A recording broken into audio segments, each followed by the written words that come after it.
Thank you very much. Good evening and welcome to the Policy and Resources Committee of 21st of July 2020. Good evening, I'm Councillor Martin Cox. I'm the Chairman of the Policy and Resources Committee and I'm pleased to welcome you to this remote meeting of the committee. The meeting will be broadcast live and recorded for playback on the Council's YouTube channel, and this will include the instant messaging. Will anybody else be recording the proceedings? I ask so that people at the meeting will know if this will be happening. I've reserved my right, Mr. Chair. Thank you very much, Councillor Mackay. I will now explain how we intend to proceed this evening. My role as chairman will continue, however, the responsibility for managing the meeting and providing the procedural advice has been temporarily assigned to the Democratic and Electoral Services Manager, Mr. O'Connell. This officer will not steer the debate, they will merely assist in implementing the remote meeting protocols, and additional Democratic Services Officer, Ms. Parfitt, will also be with us to produce the minutes. Members are reminded that the instant messaging will be visible to all those viewing the meeting and must only be used by members to indicate their wish to speak. I now ask the facilitator to take the attendance register by reading out the list of committee members who will confirm their attendance by answering present.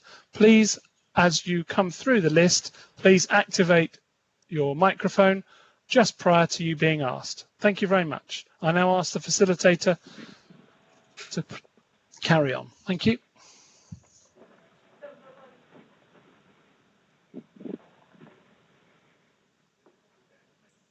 It would appear that we've dropped off Mr. O'Connell. He has a paused symbol, therefore I don't know if he's actually in the meeting, which would cause a problem when we want to take the roll call.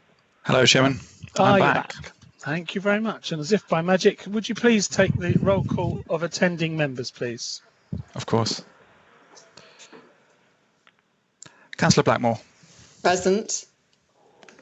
Councillor Burton. Present. Councillor Chapel-Tay. Present. We have apologies from Councillor Clark. Councillor Cox. Present. Councillor English. Present. Councillor Gooch. Present. We have apologies from Councillor Harvey. Councillor Mackay. Present. Councillor Mortimer. Present. Councillor Newton. Present. Councillor Perry. Present. Councillor Pearl.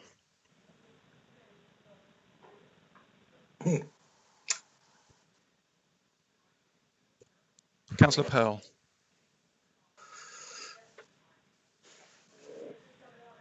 Appears to still be on the call. Present. It's indicated he's present in the IMs, Chairman. Councillor Round. Present. Councillor Springett. Present. Thank you, Chairman. Thank you very much. I will now ask the facilitator to take the attendance register for officers present and which items they were presenting, please. Certainly. Thank you, Chairman. We have the Chief Executive, Alison Broom, Director of Finance and Business Improvement, Mark Green, for item 18, Director of Regeneration and Place, William Cornell, for item 13, the Head of Policy, Communications and Governance, Angela Woodhouse, for items 14 and 15, the Equalities and Corporate Policy Officer, Orla Sweeney, for item 16, the Head of Revenues and Benefits Shared Service, Sheila Coburn, for item 17, and we have the Legal Officer present, Jane Bolas, myself, Ryan O'Connell, the Democratic Electoral Services Manager as Facilitator, and Olivia Parfitt as a Clerk. Thank you, Chairman. Thank you very much. Item 1, apologies. I'd now like to ask the facilitator to read out the list of apologies received, please. We have apologies from Councillors Clark and Councillor Harvey. Thank you very much. Are there any other apologies that haven't been notified to us? Okay, I'd now ask the facilitator if there are any substitute members. The facilitator will read out each person from a list of substitutes and the member should answer present and also who they're substituting for, please. Also note on the left-hand side that Councillor Newton will be remaining on the phone at this point. Thank you. Okay, notifications have been given for Councillor Denise Joy. Present and substituting for Councillor Clark. And Councillor Vizard. Present and substituting for Councillor Harvey. Thank you, Chairman. Thank you very much. Item 3, urgent items. There are no urgent items, so we will. They're all as urgent as each other. We will carry on. Item 4, I've received notification of 4 visiting members during this evening's meetings. Councillors Ashley Kimmants, Tom Sams, Janetta Sams for item 13, the council-led garden community update, Councillor Bryce, who has registered to speak on all items. Are there any other members that we are aware of that should be here at all, Mr. O'Connell? There's nobody else who's given the relevant notice. Okay, Thank you, lovely. Chairman. Thank you very much. Are there any, item 5 then, are there any disclosures by members and officers?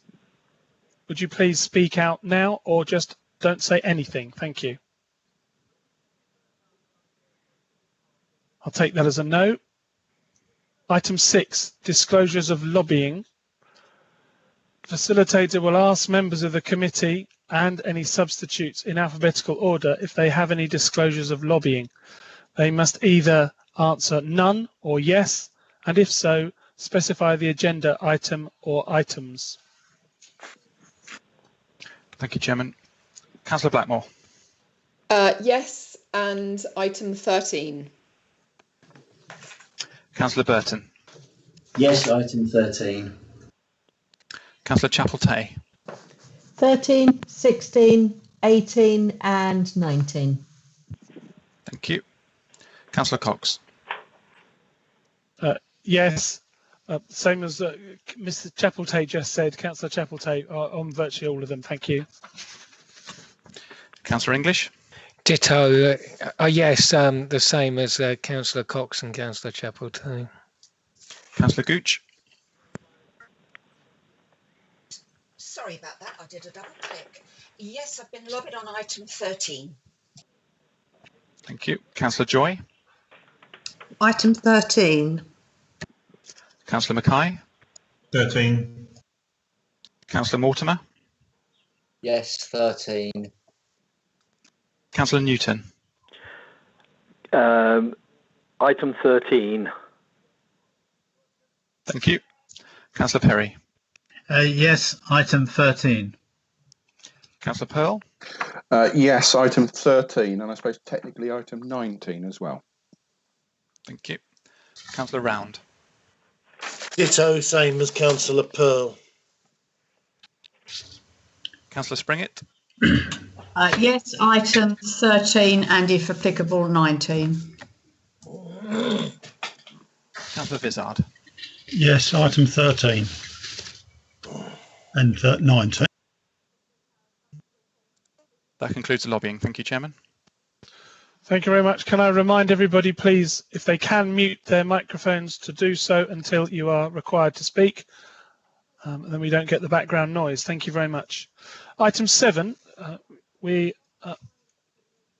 to consider whether any items should be taken in private because of the possible disclosure of exempt information. Members may be reminded that we have a Part 2 appendices this evening in relation to item 13, the council-led garden community update.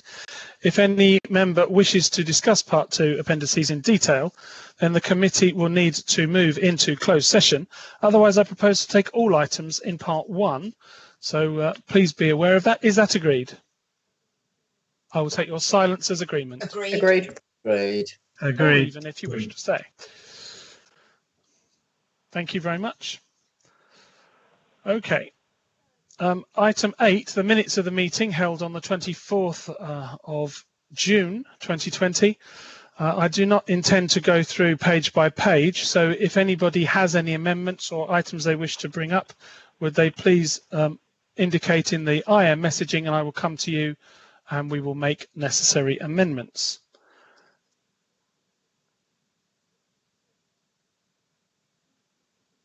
Okay, I take that there are no amendments needed, and I will sign those as a true and accurate record at a later date. Item 9, I now ask the facilitator if there are any petitions. Thank you, Chairman. There are no petitions on this occasion. Thank you. Item 10, questions and answer session for members of the public. There are 3 questions from members of the public for this evening's meeting. The facilitator will now unmute all members of the public in attendance. Please do not mute yourselves during this time. However, I can please ask that they remain quiet as much as possible if you're listening with an open microphone. I would also like to remind you that the committee meetings, the question and answer session from members of the public is limited to half an hour. Thank you. So, I believe we have a question from Mr. Richard Proctor. Thank you, Councillor Cox. Your second stage master plan for your garden community proposal at Lenham Heath now acknowledges Sol's view that the Chapel Farm quarry will significantly delay any kind of housing development for a substantial area of the site. However, your master plan still believes it will deliver all 4,000 new homes by 2042.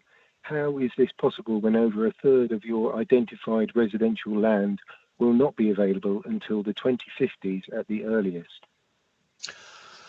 Thank you very much for your question, Mr. Proctor.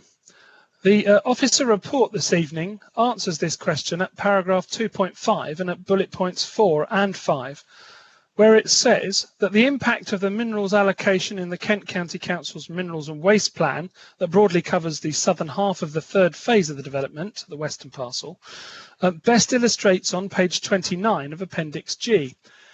A meeting has taken place on this topic with the Minerals Authority and the Local Planning Authority and their advisor Stantec, and all parties appear content that the residential development could indeed follow extraction, but it will introduce some programme risk to the final subphases. Rather than preempt any views in this to allow time for the Local Planning Authority to firm up their view on this matter in coming weeks, however, it might be that the Local Planning Authority indicate that the time frame for the development period be lengthened, or indeed the quantum of development be reduced to take account for this. I hope that answers your question, or do you have a follow-up? I do have a follow-up. Under those circumstances, would Councillor Cox agree that if there is no definite date, that at this stage the site itself should actually be completely removed from the local plan to give certainty to the process and also to local people who may be affected by the proposal? I think actually that any master planner where we come forward with a site such as this would actually have backup plans and ideas in place. And indeed, I think that we should be looking on the document that we do have. There's a ribbon of land to the north of the railway, which may be able to be explored for much a longer term development, but it's uncertain that this would be a preference of those landowners, but certainly something that we have considered. So we could look at different phasing and changing the delivery of certain parcels of land to still be able to maintain this site, this garden community, as we put it forward for submission through the spatial planning that we are looking at for the local plan review. So no, I don't think it should be removed at all. It's forming part of our plans as we move forward with the local plan review, or I would hope it will. We will move slightly forward, hopefully, after this evening's meeting. I believe, is that okay then, Mr. Proctor? So I've answered your follow-up question. So thank you very much, Mr. Proctor, for your question. I call upon Mr. Steve Healy to ask his question, please. Thank you, Chairman. Good evening, members. My question is, your second stage master plan for your garden community proposal identifies a total of 100 developable developable hectares for 4,000 new homes. Your 5 principal landowners quoted in the report own around half of this land. Can you assure the members of the public and this committee's members that you have the permission from the remaining small landowners to include their holdings in your plans, and more importantly, have their consent to submit it as part of the council's call for sites process? Thank you very much, Mr. Healy, for your question. Whilst I don't agree with your analysis nor the importance to which you attach the developable land in terms of the principal landowners, the proposal for the garden village at Heathlands was submitted to the local planning authority in response to the call for sites in connection with the current review of the local plan. Anyone can submit a proposal as it is not dependent on land ownership. The planning authority has not decided which sites will be taken forward, but the eventual outcome for a selected site would be that it is allocated for development in the local plan. Implementation of any development proposals would, however, be dependent on action by landowners at the relevant time. As previously mentioned, the council has held discussions with the principal landowners at the site in order to reach the consensus view in relation to the majority of the land from a practical perspective, while seeking to avoid the need to acquire any individual homes. Furthermore, as per the previous officer's reports, the proposed red line has been amended in the latest version of the document to take into control the landowners at this point choosing not to make their land available. Mr. Healy, do you have a follow-up question for that? Yes, I do, Chairman. Part of that question, part of that answer, I don't believe is correct, because actually the call for sites process requires you to have consent to submit a site. You don't need to own the site, but you need the consent to submit the site. Lenham Heath residents are incredibly angry at the moment with the updated plan. Still a large number of homes and land holdings in the areas in your map on page 30 and 31 of the vision document. These areas are identified for new houses. How do we as residents get our land removed from your plan once and for all? Do you mean your, I'll allow you to answer me there. Do you mean your individual houses? No, I mean land. I mean 20 acres of my immediate neighbours and myself. We own land with no houses on it, but it's in red on your map. Right, okay. That's because it's the overall site. It's not each individual piece of land that we may own. It's a broad brushstrokes site allocation. So your map on page 30 of your vision document includes my land, and you propose to build houses on it. Yeah, I've set out earlier why the principle is there that anybody can apply for planning permission in somebody else's land. That is the law of the land, I'm afraid. Mr. Healy, I can see we're not going to agree on this, so definitely I have responded. Thank you very much for your question. I now call upon Miss Kate Hammond to ask her question. Thank you, Chairman. In April, this committee resolved that any possible garden community at Lenham Heath should be supported by a motorway junction. Your second stage master plan now acknowledges that a new junction is not deliverable. With a lack of enabling infrastructure, do you now agree that this project has so many significant issues it is unsustainable and simply unviable in the current financial climate? Thank you, Ms. Hammond, for your question. The officer report and the annex second stage vision document both refer to an area of land in the new development having been safeguarded for a motorway junction. Furthermore, the report specifically refers to this matter in 2.25 in terms of the possibility of a new junction on the A20-M20 corridor currently being explored by the local planning authority. Furthermore, Appendix K, the transport statement, deals with the matter of transport infrastructure in more detail for you. Thank you for your response. do you have a follow-up question? If I could, please. Fire away. We understand the council has government housing numbers to meet. However, are members happy to meet these numbers with a scheme that in reality looks to be in the distance and does not work for so many reasons and has a huge financial and reputational risk for the council? I do not think that many schemes that cover the whole of this land were sprung up on the back of a cigarette packet and were sorted out in a couple of months. The very wording of planning means into the future. We will plan the way that our borough has to take on the allocation of housing, some 300,000 nationwide, that this government wishes to impose on all areas around our country.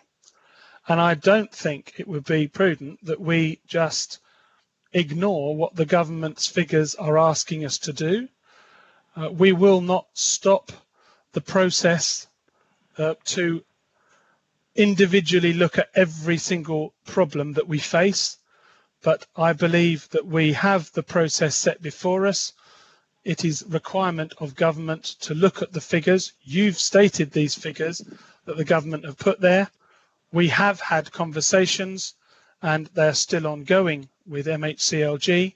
We will not let this lie, but it is clearer the way that we can look at some of the figures that the government are asking us to supply to them.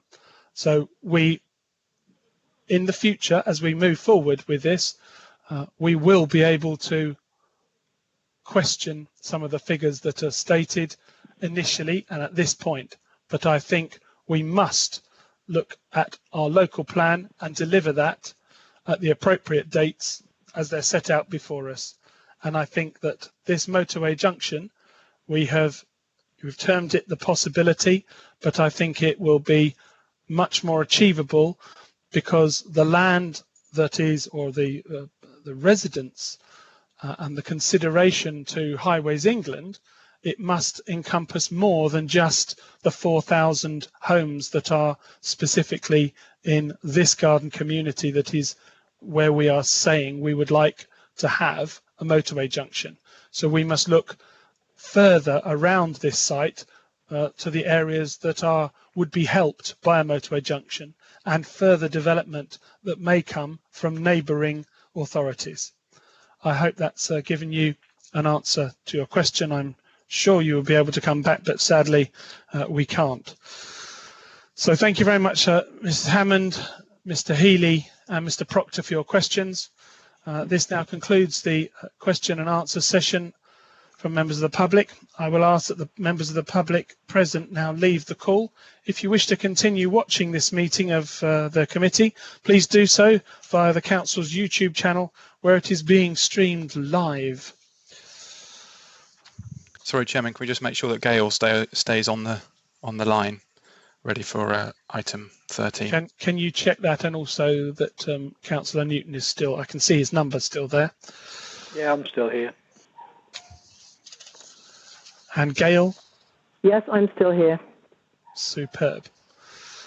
Right, item 11, questions from members to the chairman. There are no questions from members to the chairman. So item 12, the committee work programme is going to be brought up now on pages 10 and 11. Is there anything that we want to discuss here? You can see it's been supplied to you. I don't believe Mr. Green has any comments at this point. No, Mr. Chairman, nothing to add. Okay, you can see that we've moved some items so that the spread of work is not all clumped together, and it will also enable us to take information that is on its way to us. You'll see those in items set out. So, may I say that the committee work programme be noted? I will take your silence as agreement. Thank you very much.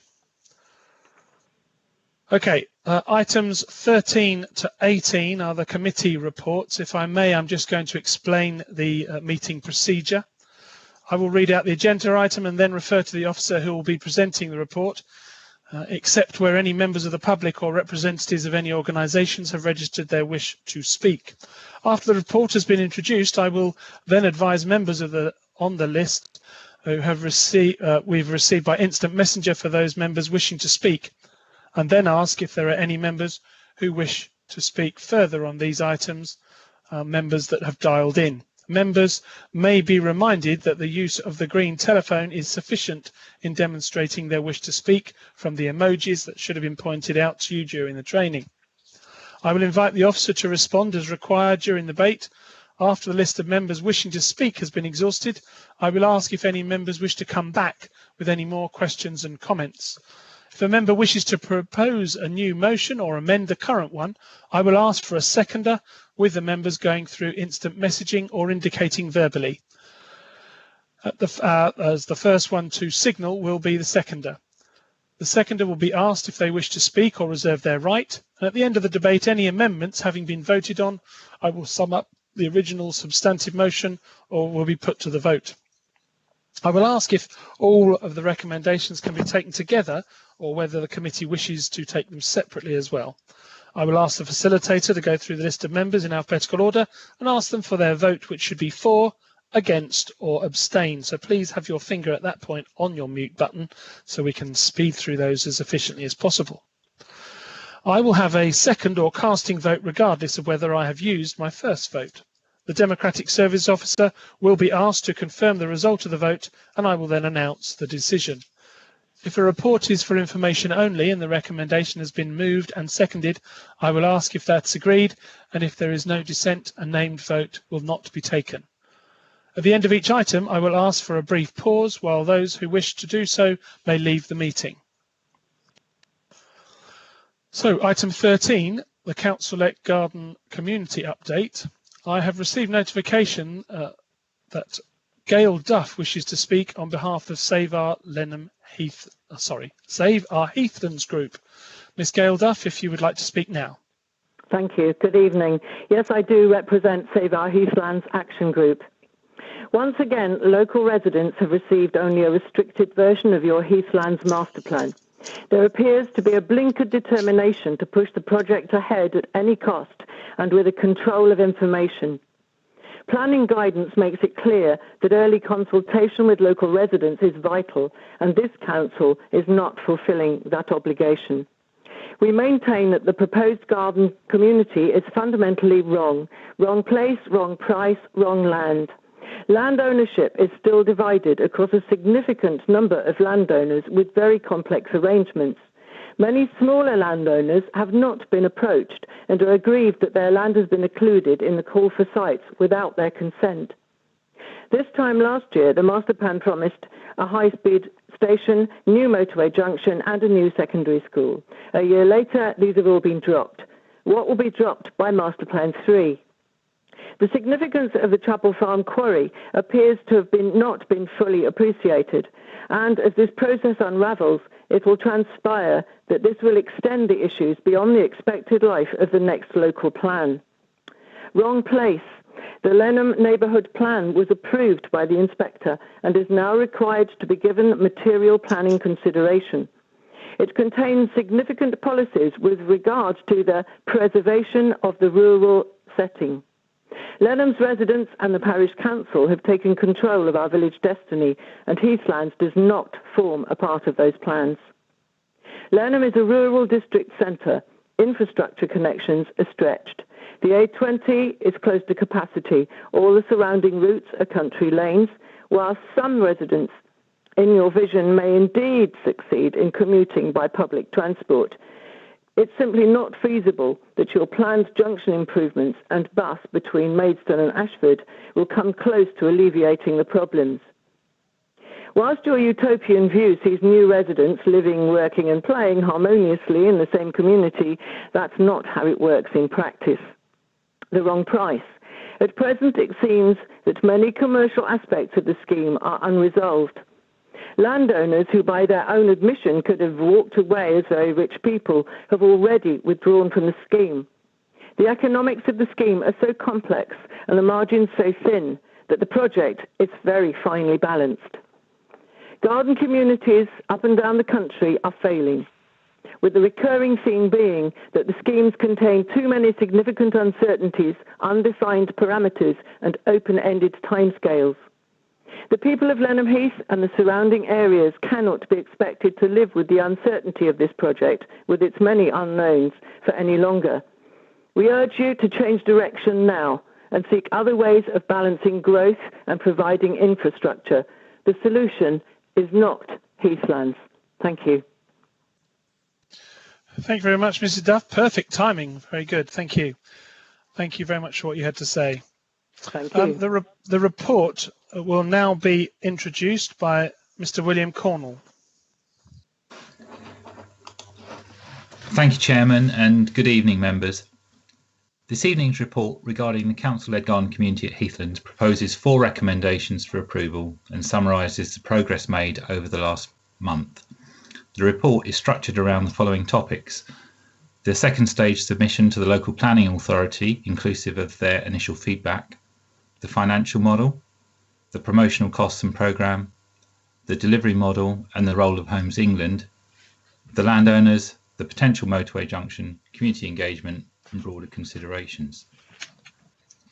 The Council is considering a project of this nature because it has adopted an ambitious strategic plan containing priorities such as embracing growth and enabling infrastructure, where the Council leads master planning and invests in new places which are well designed.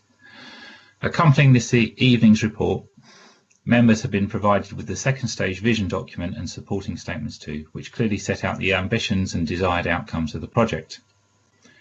The committee approved the initial business case for Heathlands back in September 2019, and this evening is asked to approve a refreshed version. As before, this is a residual land valuation approach that demonstrates that a commercially acceptable margin can be achieved for the whole project. The report also summarises the ongoing costs of continuing to promote Heathlands through the local plan review and on securing planning consent and taking the land option agreements too. This expenditure would be for the period ending March 24, for which the Council has a conditional offer of co-funding from Homes England. The report also sets out 2 emerging delivery scenarios and in effect advocates the simplified enabling role in the first instance, or scenario A in the report, but with a reasonable prospect that Homes England may ultimately wish to play a fuller role akin to scenario B, whereby they would draw down land options, take the land, perhaps carry out some of the infrastructure works and forward sell parcels to the developer sector. Since the last meeting, much progress has again been made in terms of providing the local authority with a high quality second stage submission and responding to their queries on this, advancing the dialogue with key landowners and initiating our partnership with Homes England. So there is a reasonable possibility that the local planning authority may feature Heathlands in the next stage of the local plan review, so good progress has been made. The project presents several opportunities for the borough, to include the following. So allowing the council to lead the way in terms of placemaking, the provision of land for 4,000 homes, of which 40% would be affordable, including homes for social rent too, employment and community uses within the master plan, significant land value capture to fund infrastructure, a project that would amount to £1 billion worth of construction work injected into the local economy over the project lifespan, and potentially further downstream investment opportunities for the council in terms of the affordable housing element of the project, or indeed some of the commercial elements too. So members, I'll be pleased to take your questions. Thank you. Thank you very much, Mr. Cornell. Notification of the wish to speak as a visiting member has been received from Councillors Ashley Kimments, Louise Bryce, Councillor Tom and Janetta Sams. So Councillor Kimments, if you would like to speak now, please. Thank you, Mr. Chairman. First, before I do speak, I will apologise. I've got a massive migraine, so if I start rambling on, it's the pills that I've taken and not me, although I do tend to ramble slightly. Mr. Cornell said about the in the cross-cutting objectives about the 40% of affordable housing. He failed to mention then of 70% of that which would be social housing. Now, it would be nice if it was 100% social housing because, as we all know, affordable doesn't always mean affordable. I mean, the meaning of affordable is what type of or tenure the home is in. Affordable is any home that is not on private market housing, i.e. it hasn't been bought privately or rented from a private landlord. The types of affordable housing, I mean, there's quite a few.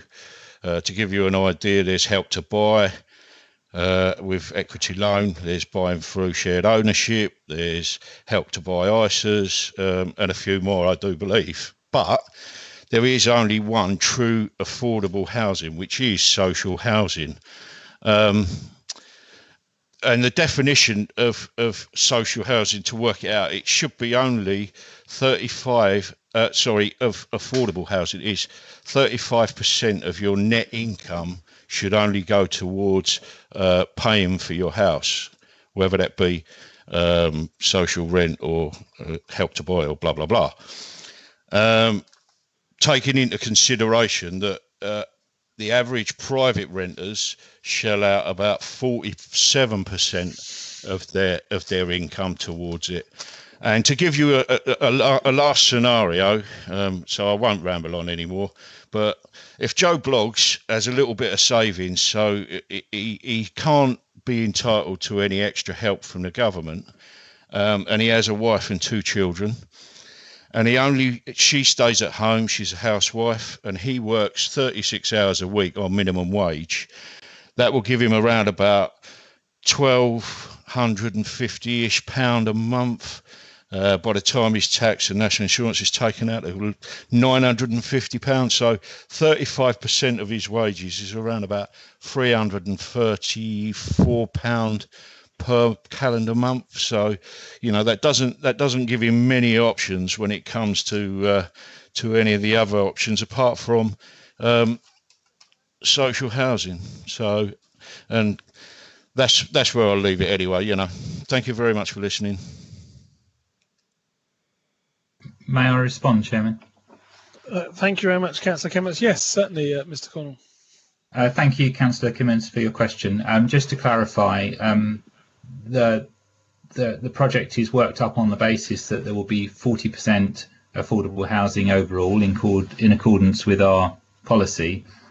70% of those affordable homes will be for the old-fashioned sort of social rent or council house rent that the councillor was referring to, and the balance for shared ownership.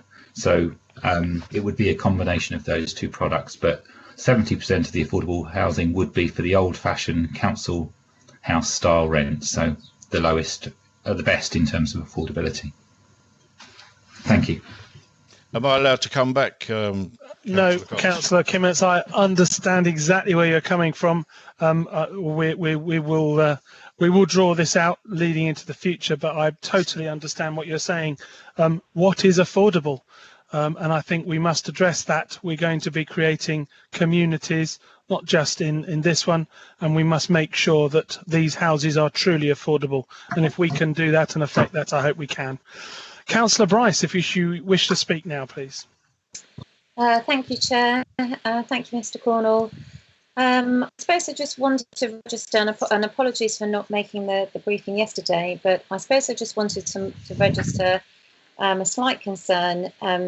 We looked at this sort of project because a lot of us in villages south of Maidstone had a lot of housing inflicted on us without any infrastructure, especially in terms of transport. We've got packed roads because we've crammed our fields full of houses. We know we need to provide housing, but we thought, is there an opportunity to take a more planned approach? So I'm slightly concerned at this stage, as the speaker from Save Our Heathlands discussed and questioned round 2, that some of the transport infrastructure elements of this programme seem to have been taken out at this stage. It's just quite concerning, really. And I don't think, in terms of what we've seen in my village, for example, which is a little bit like Lenham, we're at the outer reaches of the borough. We don't see people going onto buses when they buy new houses. We still see people getting in their cars.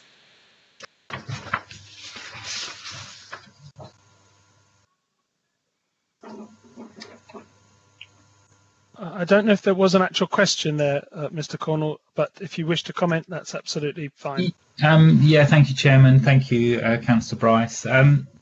So in terms of the transport approach, it is all sort of set out in the appendices. So, a good amount of detail has been provided, and that's been informed by, a specialist transport consultant.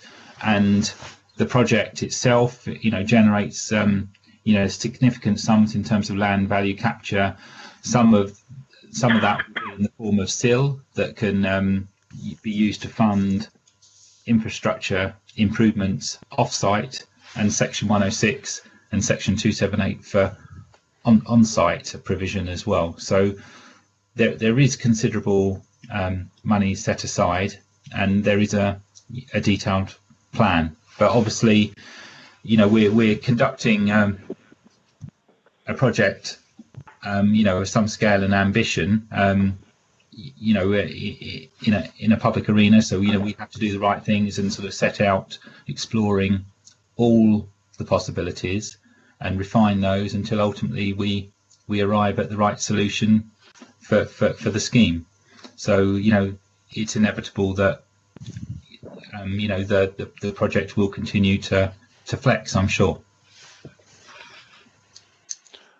Thank you very much for that. Councillor Tom Sams, if you would like to speak now. Thank you, Mr. Chairman. If this council's proposal was a horse race, the council was back to 2.5 mile hurdle for a 4.5 mile steeplechase. The horse would not survive the course, it would fall or pull up well short of the winning line. This horse would not reach the line. Unfortunately, this horse has many hundreds of thousands of pounds of taxpayers' money on its nose to win.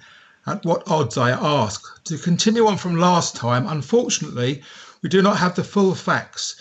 We have never had the full facts, but we do know we have a proposal now with no motorway junction. With no motorway junction, will there be gridlock along the A20 and junctions leading to and from it, impacting neighbouring villages. We have no high-speed train station, but the proposal now includes a station creating a halt and a proposed bus service to existing stations, which currently have one train an hour, far from the original plan.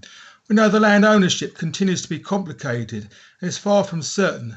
There is much distrust and upset being felt locally, being caused by this council's actions, landowners' property being included without permission. We know employment potential does not equate to anything within this proposal. It's a guesstimate.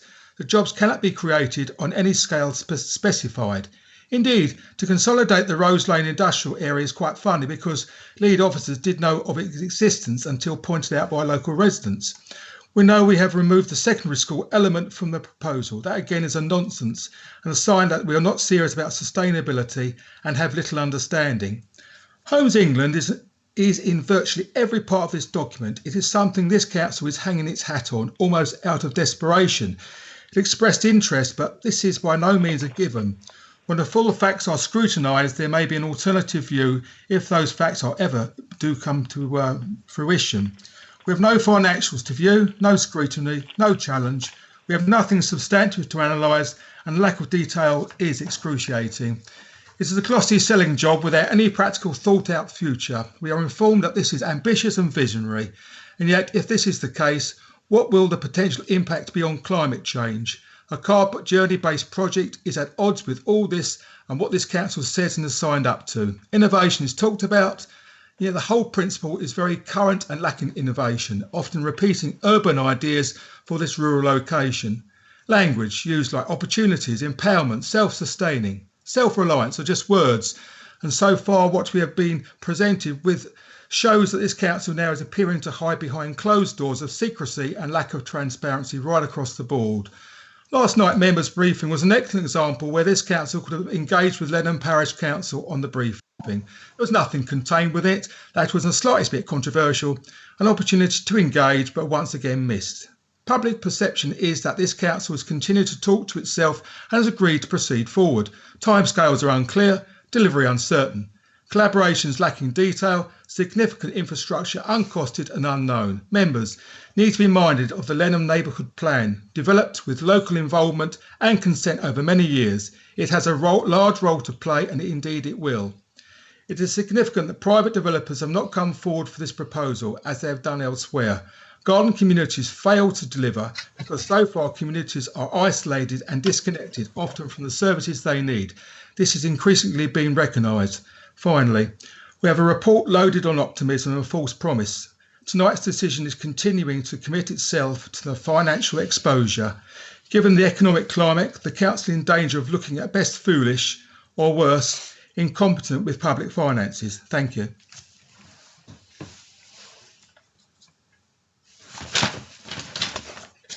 Thank you very much, Councillor Sams. Councillor Janetta Sams, would you like to speak now? Thank you. Good evening, members. I know you've all received the documents from Lenham Parish Council and Save Our Heathlands, and I, like them, have many areas of concern. The description of a garden community is a holistically planned new settlement which enhances the natural environment and offers high quality, affordable housing and locally accessible work in a beautiful, healthy and social communities. I don't believe that Heathlands can fit this test of the garden community. How possibly are we going to ensure a wide range of local jobs? How can we guarantee strong cultural, recreational and shopping facilities in walkable neighbourhoods?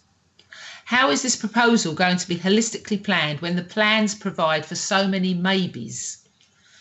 All the perceived benefits, the railway station, motorway junction, new school, seem to now have been shelved. And the reports all point to greater reliance on car-based transport. And as said before, this approach is contrary to local and national policy on environmental protection. Garden community homes should be close to employment, transport links, schools and all the facilities that make life easier to live and greener. This is not what Heathland's about.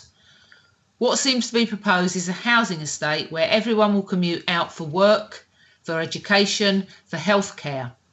This plan falls short of those promised job opportunities. Without providing the right employment, the community facilities and a range of housing, new garden villages risk becoming dormitory commuter suburbs, the exact opposite of the garden community idea. Additionally to all these points, we are in an unprecedented financial situation. The borough has a huge funding gap and is likely to be in financial difficulty for at least 5 years, if not much longer. My second point is around mine and Tom's ability to be on a level footing with you members and officers to discuss the application, and this touches the heart of democracy and public transparency. We have been told by the legal officer that the disclosure of the appendices is considered to be contrary to the Freedom of Information Act 2000 under section 43. The Freedom of Information Act is about the rights of public access, and as such, any information released under the Act should be treated as if it was being released to the world at large. This is not what we are asking for. We're asking just to be able to perform our duties as councillors. We are being disallowed information to act in our role as councillors. Surely we can demonstrate a need to know by our position as ward councillors. We have received advice from the LGA on how to proceed. Given the local growing opposition from the community, the neighbourhood plan in Lenham, the current financial situation, I ask that members drop this proposal before spending any other money. We do not want this council to be remembered by residents as decision makers who are intent on blighting the countryside. We need to be smarter and plan for the borough's future, one that is sustainable and one where residents want to continue to live. Thank you, members. Thank you very much to both Councillor Sams, please. Mr. Cornell, do you wish to add anything to sort of sum up at all? Any points that have been made through those? If not, I have 3 people wishing to speak. I've indicated Councillor English, Springett and Pearl will be in that order. No, thank you, Chairman. Thank you very much then. Councillor English. You'll be unsurprised, Mr. Chairman, members, to note that I take a sceptical view of the legal department's refusal of information to ward members. I would have thought that case law generally supports this. However, that is something we will certainly need to address elsewhere in the council and probably can't do it tonight. The 2 things, I think we need to focus on what we're actually doing here tonight. What was said by Save Our Heathlands and other members of the council about the planning issues is in many ways correct. However, the examination of the planning merits of this proposal from the point of view of the planning authority is properly a matter of consideration for the Strategic Planning and Infrastructure Committee and not for this committee. We are sitting here in the role of the property owner and a potential proposer of a scheme. It is easy, I suppose, to understand why these things get confused because the whole process around the preparation of the local plan has been mandated by central government. I do find it ironic when the MP writes in to complain about an allocation when it's in the whole consideration of garden villages. And the whole process the council has had to take has been mandated by the government that person supports. However, we are where we are. The fact is that the government, when they came forward with the proposition for garden villages, did say very clearly that these were supposed to be holistic, sustainable communities. The academic reports that have been produced recently indicate that instead these have become very much car-dependent pieces of the urban landscape in the countryside. If we are going to go forward with this proposal, and I think at this stage, because of the way that the whole process has been structured, we have to, because the consequences of not doing so are quite disastrous. We really do need to do better than the bog standard garden villages that have been produced up and down the countryside that have been frankly disappointing. And I think we do need to aim to actually produce the transport solutions and the sustainability that this council was trying to master planning in the first place. If the proposal doesn't shape up in that way,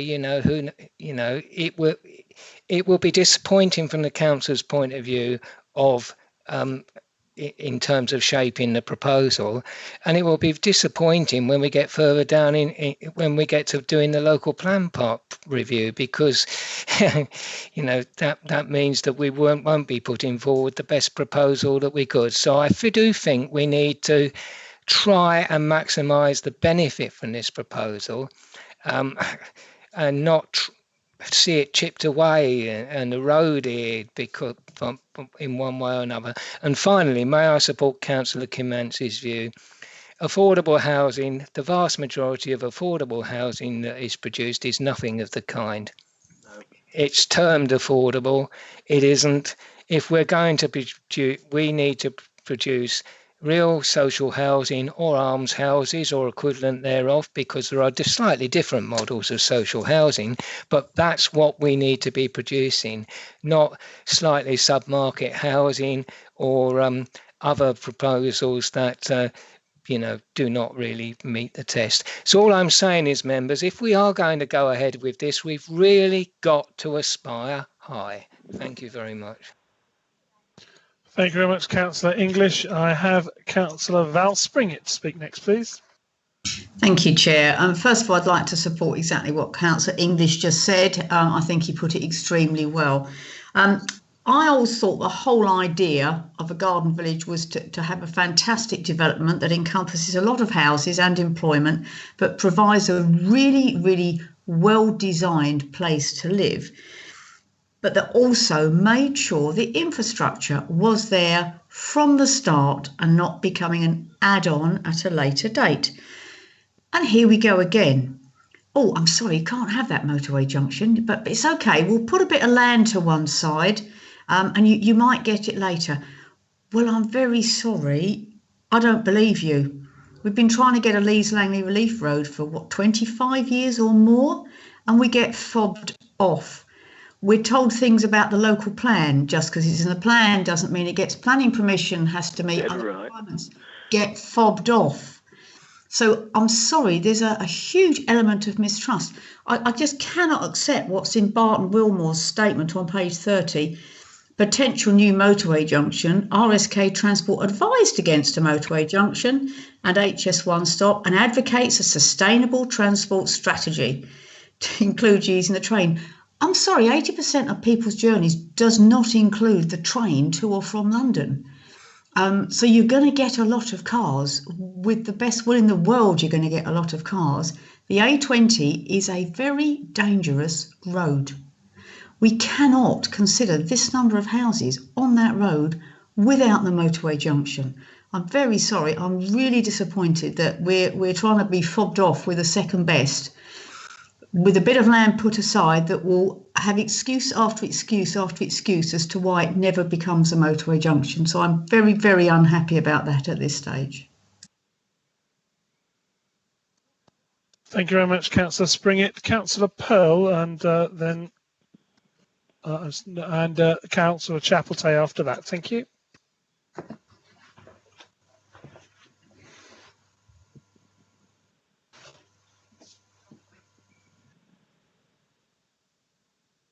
Councillor Pearl, can you come in? If not, I will go to Councillor Chapeltay and then you wait on the side. Chairman, if I may, Councillor Pearl has messaged me on one occasion already during this meeting to say he's struggling to maintain connectivity, but he has been jumping in and out quite quickly, so I expect we will hear from him again soon. Thank you very much for clarification on that, Councillor Burton. I will go to Councillor Chapeltay. However, if Councillor Pearl can hear, and I can see he can use the IM, maybe we'll be able to use that if he can't get in. Councillor Chapeltay. Like Councillor Kimmants, I think that one of the few things that makes building on a greenfield site acceptable would be the opportunity to offer genuinely affordable social housing. So that is something I would support. I do, however, like Councillor Springett, have tremendous reservations about transport. I think in the light of what's happened with the COVID pandemic, it's of course quite possible there will be far fewer car journeys in the future. At the same time, we can't necessarily depend on what exactly will happen there. The current traffic predictions we have should probably be thrown out of the window so that we start again. And so Mr. Cornwall, I wonder to what extent we have actually modelled traffic flows, or what sort of data we have used to model traffic flows and car journeys out of a garden village of this size. Thank you, Councillor Chapeltay. Yes, so we did commission that report from the company RSK, and so their sort of off-site measurement data sort of informed, the mitigations that are sort of referred to, and the overall strategy. We, in terms of the motorway junction, this is how I sort of pitched this at the last two meetings. Is now, if this is a piece of infrastructure that's sought, that we do know through not only our own transport consultancy RSK, but also from Highways England themselves, that a project of its current scale doesn't substantiate a motorway junction. So we've sort of done the 360 on that.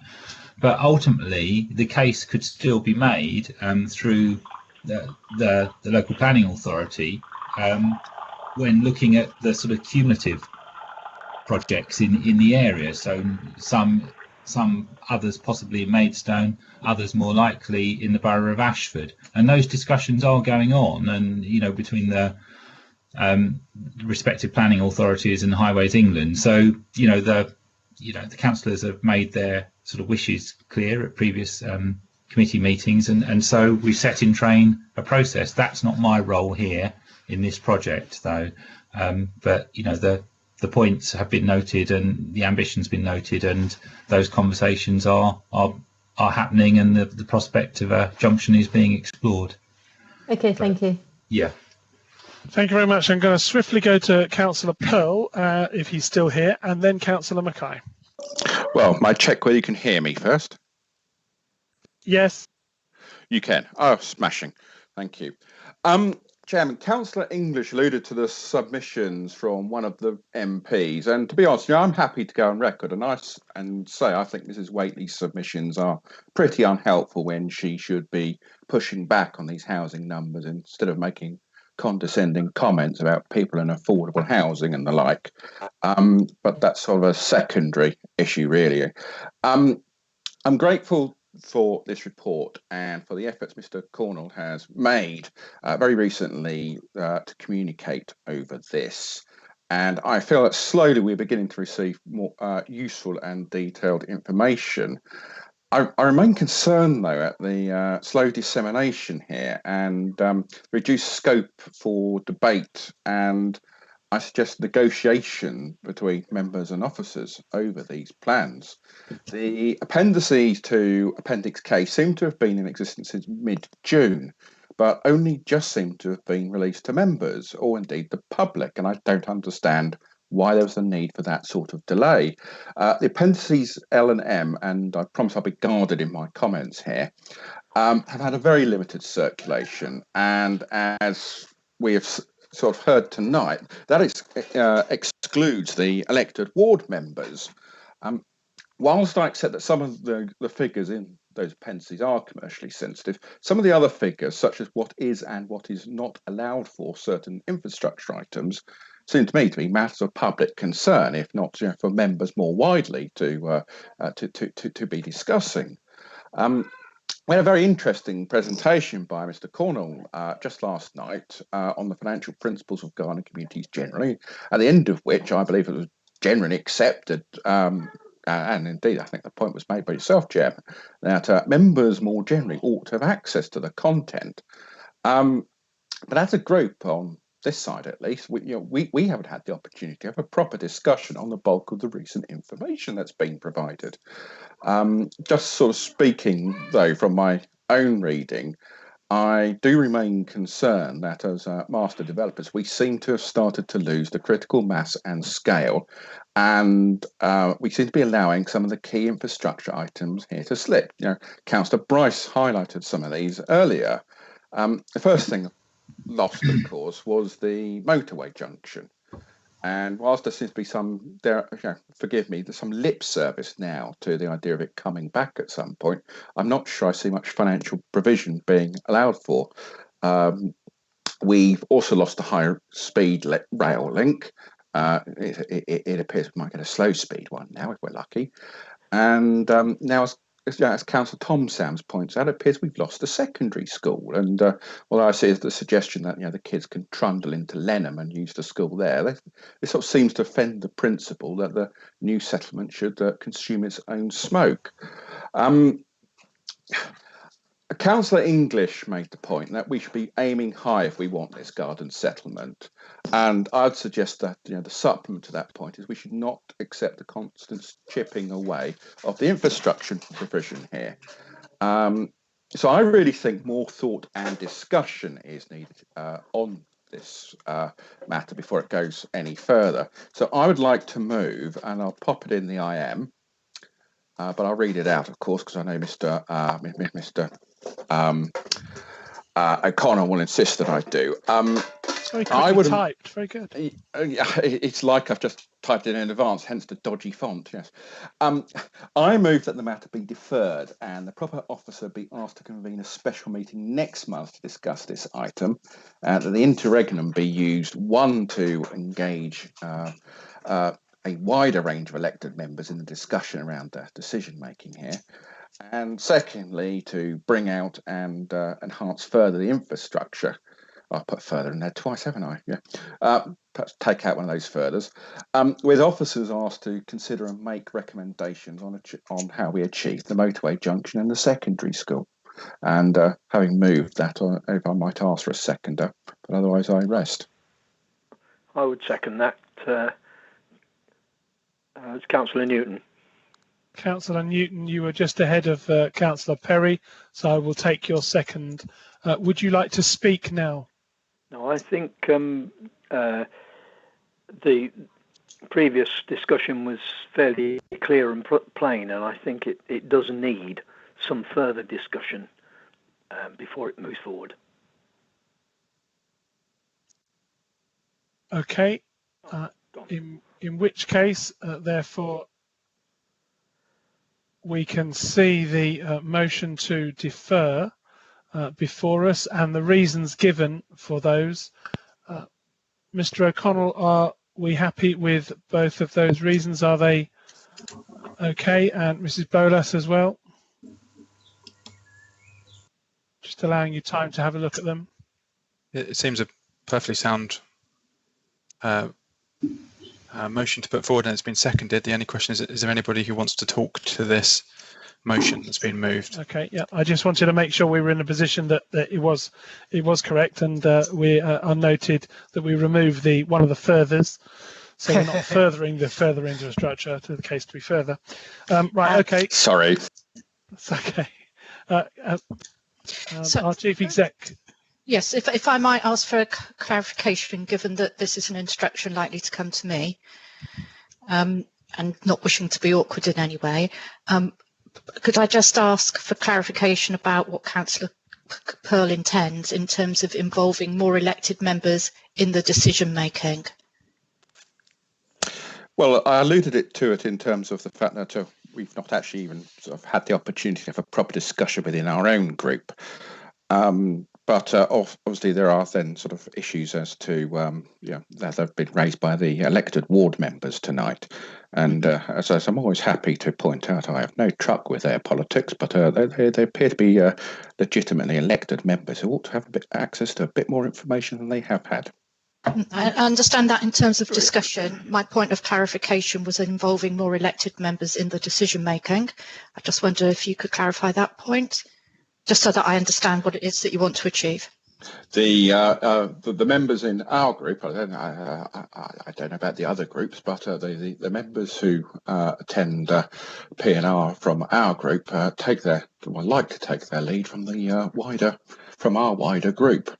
As you recall, we've got 24 of them currently, I think, and there's only 7 of us who get to turn up to this meeting. So even just facilitating a discussion, for example, within group meetings, will actually involve more members in the ultimate sort of chain of decision making here.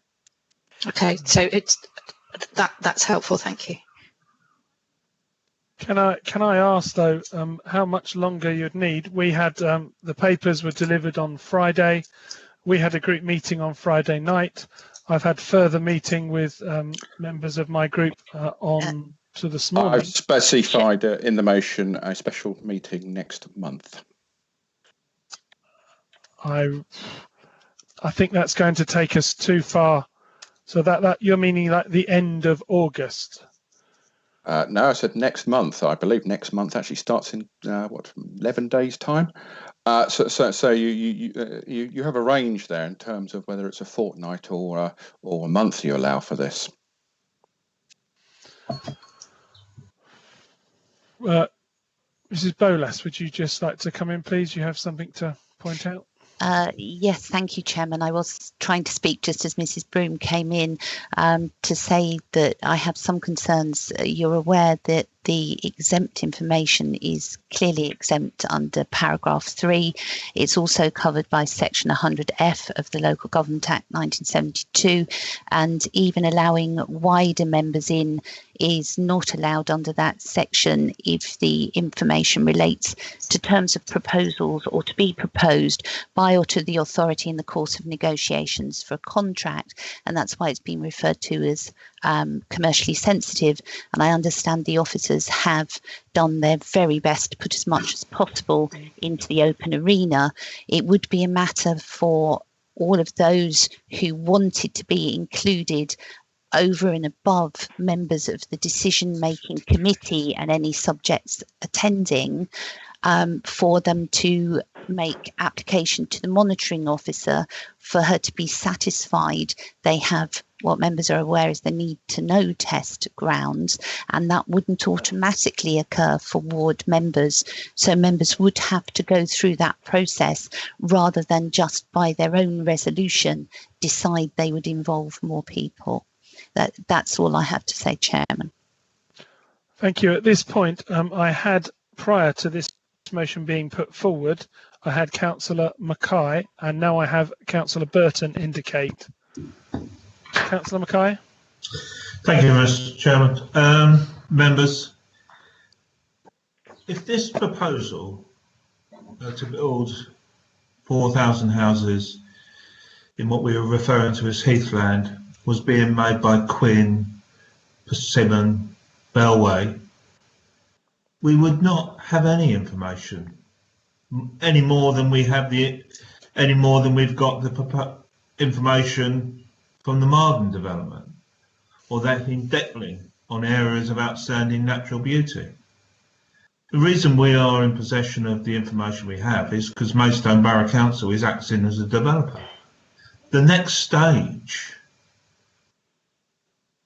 as with the Marden, as with Detling and other similar proposals, will be to go to strategic planning and infrastructure.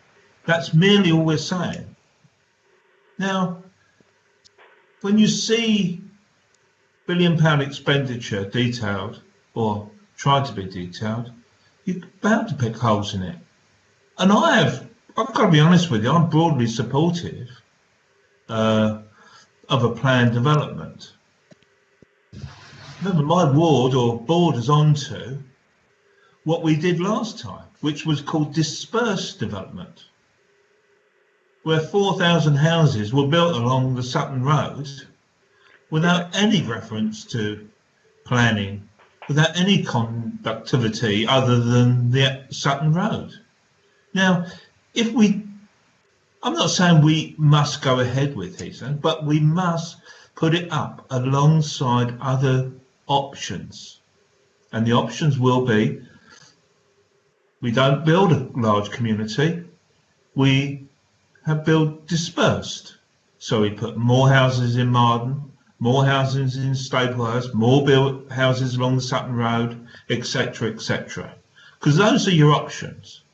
We can hang our hat and hope that the government rethinks its housing numbers, but they may tweak, they may delay, but broadly speaking, all political parties are determined that more houses will be built, my own included.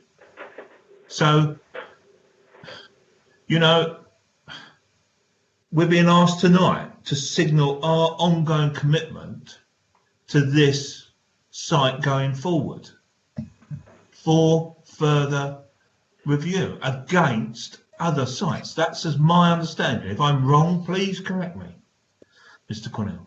But we're doing nothing else. Let us compare this proposal from Maidstone Borough Council against those that are coming forward from Quinn, from the developers of Marden, and let's see which one we would accept. If we delay this too long, it will fall by the wayside by default, and then you have a problem. You've got to find a home for 4,000 houses, and like I say, that could be in Headcorn, Staplehurst. It will have to be dispersed across the borough. That's all I have to add. If I could just say, I will add my support to what Ashley said. We need to get back in the business of building council houses, not just in Heathland, in lots of other areas, small pockets here and there.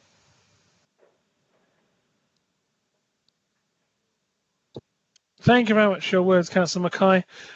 I have had indication from Councillor Brian Vizard and then Councillor English. Thank you, Mr. Chairman. The only concern that I have in seeing this was the fact of the motorway junction. I'm really disappointed that it has actually been pulled out, because on reading the papers, I'm looking at the employment opportunities, and we're talking about retail and some offices or some office employment. If some of these don't come forward and it goes to industrial units going there without access to a motorway junction, we're going to have, while this development goes on, we're going to have heavy goods vehicles trundling up and down the A20. And if some of these units that were to go in there were to be industrial employment units for the benefit of the garden community, then I think we've got to fight for the junction more than anything. That's only a concern that I have. Chairman, can I just respond on that?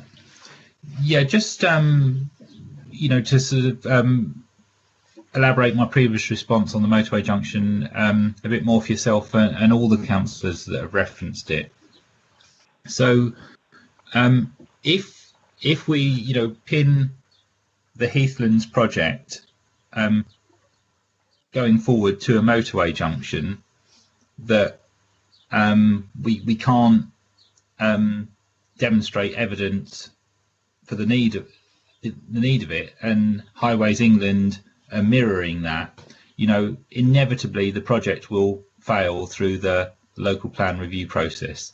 So we have to move the project forward, we have to assemble the evidence and the supporting documents, and that includes around transport, that is going to be scrutinised and signed off by the right decision makers. And the local planning authority will and are talking to Highways England, and they will ask a direct question: will this project on its own deliver a motorway junction? And the answer will be no. And so we have to, if we want to move the project forward, formulate an alternative transport strategy. It really is that straightforward. It's the motorway junction and a concern. Yeah, no, and I'm absolutely not criticising your views and so on, but I just wanted to be everyone to be clear on why this approach has been sort of adopted. And the motorway junction, if it's going to come, is going to come off the back of a number of projects that would build a cumulative case to the respective planning authorities and, first and foremost, Highways England. Thank you very much. I just want to bring our Chief Exec in at this point regarding the talks that are ongoing and with the M20 junction, because I know that it is difficult, because Mr. Cornwall is here on behalf of the master planning, if you like. So, Ms. Broom. Thank you very much. And yes, just to emphasise that the strategic conversations concerning infrastructure of the scale of motorway junction and other things are being pursued by our interim director for the local plan review, Phil Coyne, and our planning team. And the reason for that is that there are two broad considerations that need to be taken into account when we're considering that type of infrastructure. The first is around need and financial wherewithal to be able to deliver it. And the second is that we need the agreement of the decision makers for that type of infrastructure, who in this case are Highways England. And Highways England, in very broad terms, their parameters for considering a new motorway junction are 10,000 homes and 10,000 jobs. That's very, very simplified, very broad. And Heathlands on its own, with things as they stand currently, doesn't reach that threshold level, which is why we're talking about the corridor as a whole and the contribution of other development that is occurring, and we know other development is occurring along this corridor. But the way in which Heathlands can interact with that is to provide the option of the location where such a motorway junction can be provided. And that is why there is the reference in the master plan to the safeguarding of the location for a motorway junction. And in addition to that, it can provide, if it is an appropriate thing to do in terms of the local plan as a whole, a financial contribution to securing the motorway junction. So I listened with interest to what was being said earlier about ephemeral promises and things taking a long time. And when we are talking about major infrastructure, that is the environment in which we are operating. But when we adopted the strategic plan in 2018, we made a commitment as an authority to having as much influence and where we can control over that as we can. So I think it's fair to say that Heathlands has the ability to be a catalyst for this, but on its own, it's not sufficient to meet the Highways England overall test for 10,000 homes and 10,000 jobs. And just a couple of other points to make. We are in regular, frequent dialogue with Ashford, KCC and Highways England in order to pursue this. And I'm sure as you'll be aware that the requirement is for us to review our local plan as set out in the NPPF within 5 years of having adopted the previous one. Ashford are in exactly the same position in terms of those requirements. They adopted their local plan most recently in 2019, so they must also go through that review process, and that is drawing attention to this corridor of the M20 as well. So I hope that helps to set the context for the Heathlands proposition and explain what the touch points are between the local plan review process and this particular council-led proposition for a garden community. And I'm happy to take any questions on that if it would be helpful. Thank you very much. And also be aware that this is happening not just in this area with this site. We are talking, as we've always promised, to follow up with KCC and to keep the pressure onto them to provide the necessary infrastructure that has come about through other developments.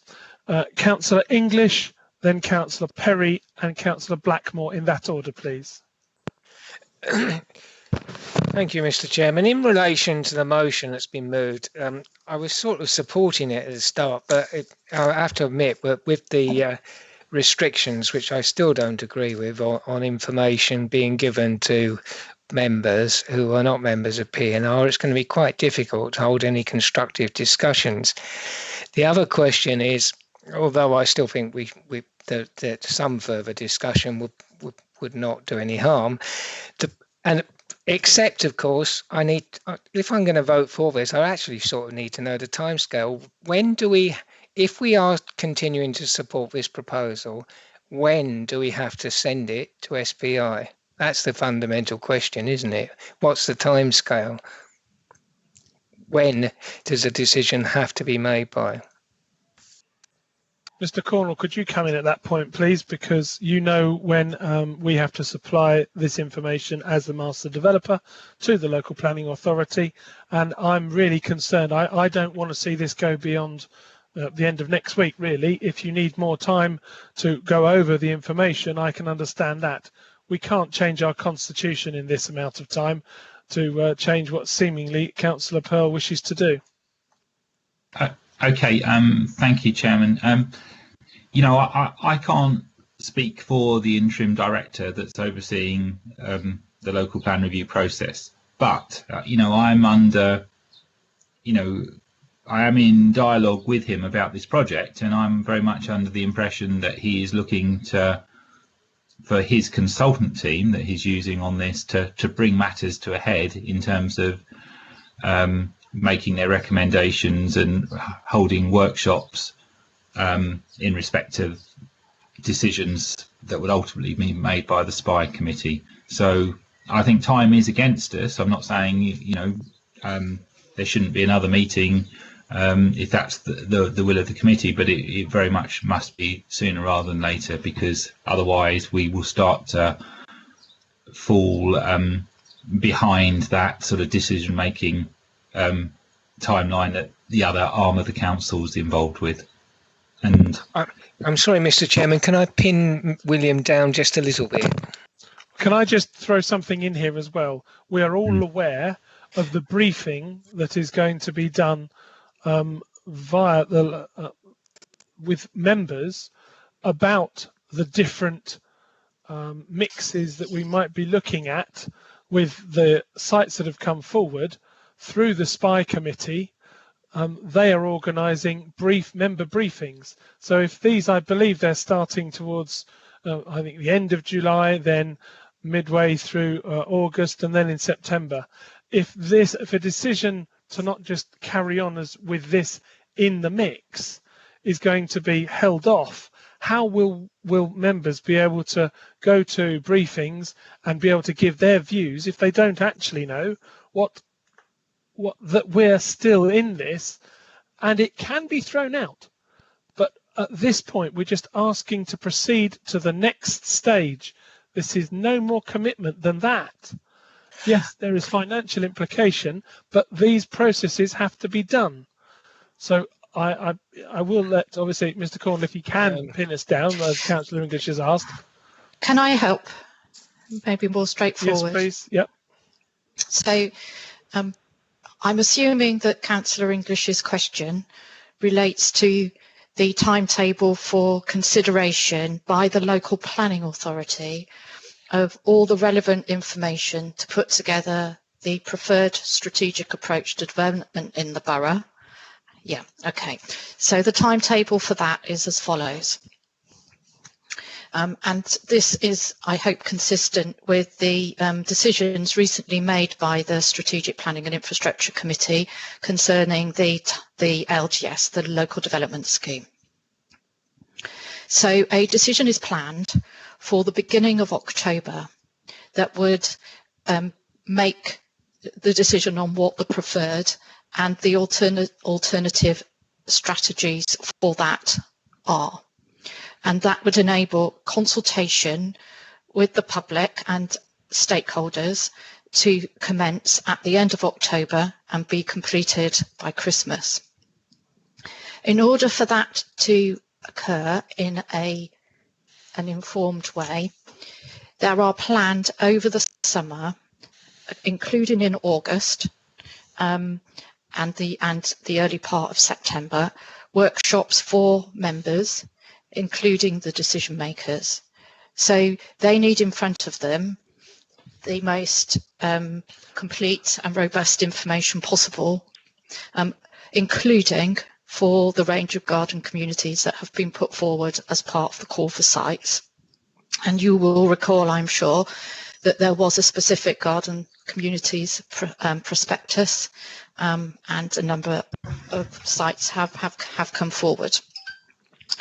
So it would be desirable that there is clarity on the council's continued or not continued support for the council-led proposition so that it can be properly considered or not considered at all, depending on the decision of this committee as part of that process.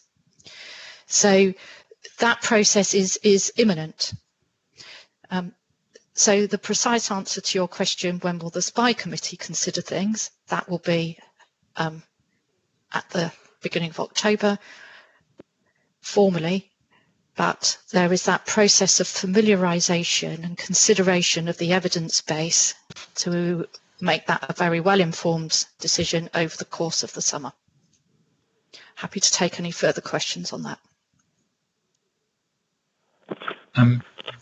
May I just add to that, Chairman, as well?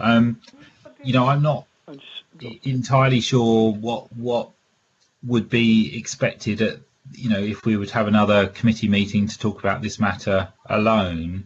But I just would add some, you know, a little bit of caution, because if the intention at that subsequent meeting would be to sort of dive into the detail and say, oh, we want different transport strategy, we want, you know, changes to the master plan, you know, that will really sort of unravel the credibility of the proposal to the planning authority, because ultimately those changes have to be sort of evidence based, they have to be sort of run through a financial model and so on. So, you know, absolutely appreciate if more time is required to sort of consider, you know, the report and the appendices and so on, but I would sort of caution against, you know, a more sort of forensic sort of approach at this stage. And personally, I don't think it would achieve a lot, because, you know, realistically, we are still here talking about a project that is a concept that wouldn't start being built for another 7 years in the best scenario, and so, you know, realistically, you know, what are we going to achieve by, you know, delving into that level of detail at this point? So I would just add a bit of caution around that. Okay, thank you very much. I have had indication now, moving on with this, hopefully we're still relevant to the motion that's been put forward. I understand there are questions around this. Councillor Blackmore, then Councillor Burton, in that order, please. You missed me out. Oh, I certainly did. But should we do ladies first, John? Sorry. Yeah, go that. on. And then thank you very much. Okay, thank you, Chairman. Sorry about that, Councillor Perry. So let me just try to summarise so I can get this straight in my head. At this point in time, we are looking at quite a high-level strategic proposal, and we are not considering it in huge detail. That bit I understand. The motorway junction is disappointing, but do I take it that in the discussions that have occurred with other councils and other agencies, i.e. the Highways Agency, that the project still has viability, but only if other development occurs along that thoroughfare? Am I correct in saying that? So it'd be helpful if I came in to answer that. Yes, please. Sorry, I got a bit lost there. So I'm making an assumption, Councillor Blackmore, that when you say the thing has viability, you're talking about the motorway junction and not the Heathland. Correct. Yeah. Correct. Yes. So as I indicated earlier, the Highways England are, in very broad terms, looking for a scale of development before a motorway junction can be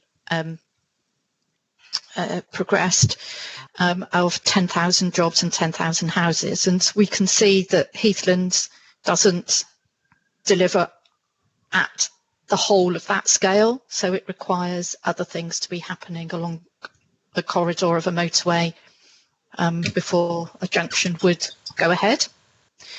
But as we also know, and this is strong, a case that we have been putting strongly in those conversations. There has recently been, or there is already allocated, development sites in the vicinity as well as potentially heathlands. Yeah, so in the last round, when we put the local plan together that's been adopted, that included a series of sites that were allocated in Lenham. So, okay. Yeah. So that's Okay. how we are.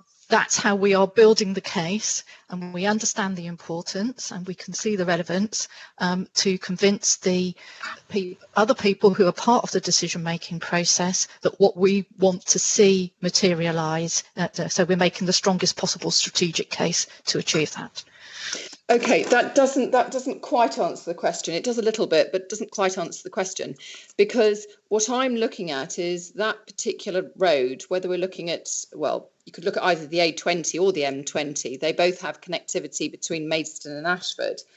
So therefore, are Ashford Borough Council looking at putting in sites on their side of the border? Because obviously, where Heathlands falls, that is very close to the boundary with another authority, in which case that must give the motorway junction project, if we can just divorce ourselves a little bit from the Heathlands project, that gives the motorway junction project greater viability than it has at the moment. Is that right? I understand. Is that right in terms of concept and principle? Yes, but I'm not in a position to say what Ashford are currently considering.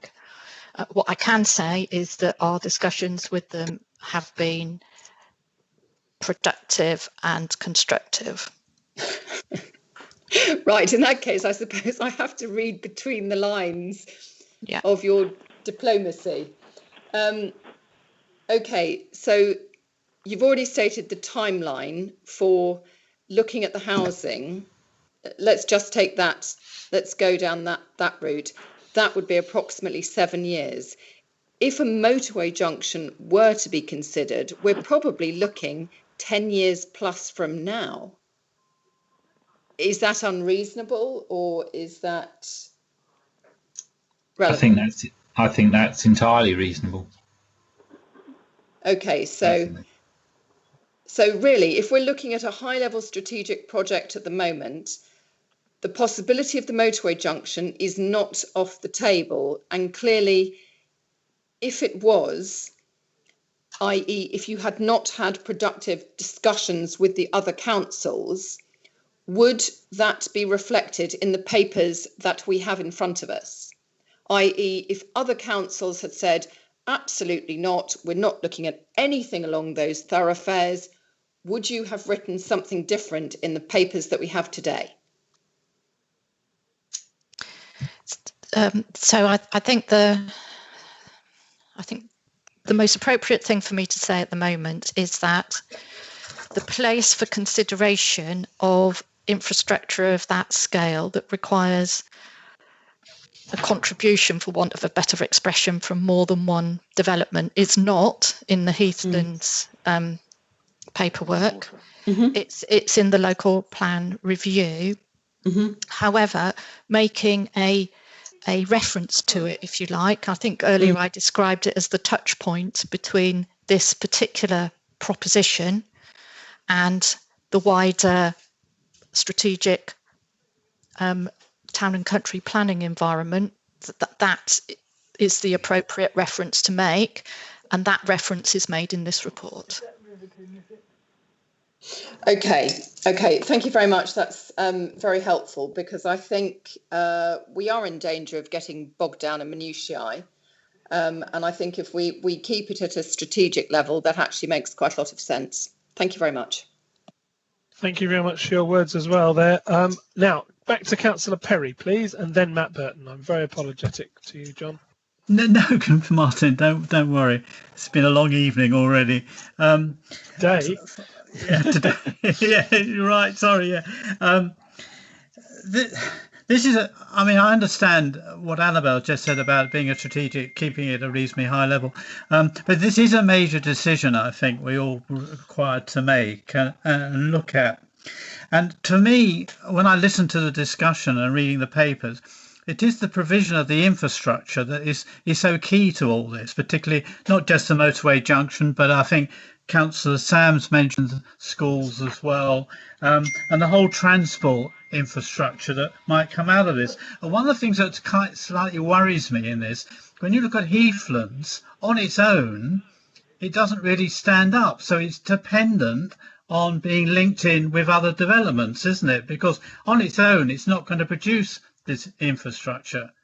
So what is it if you're just looking at it on its own? And this is what's worrying me in all this. I'm not saying I'm against it, but why I need to think about this a lot more, I think, is because it does raise more issues. I think this discussion has raised more concerns with me personally.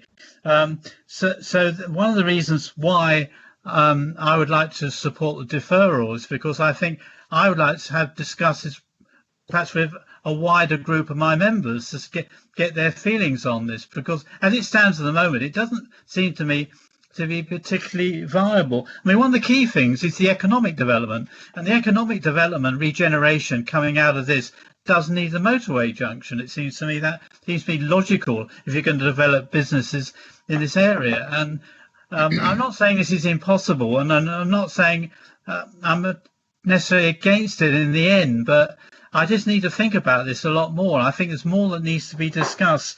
And this is why I'd like to see, I think, as the motion says, more member involvement. And like Council English, I do register my concern about the fact that a ward member is not allowed to see the papers. I find that absolutely crazy.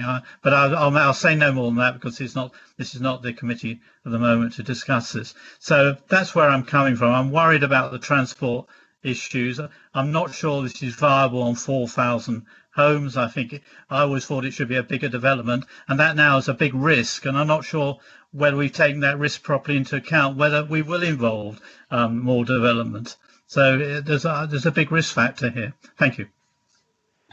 May I say a few words to that? Please do, William. If you miss what I was going to say, I'll come on after you. Yeah, I've said too much already. Sorry. Well, obviously, for this committee, I'm sort of advising the committee, in your capacity as sort of land promoter, with presumably an eventual goal of, getting the site allocated. And so, I accept,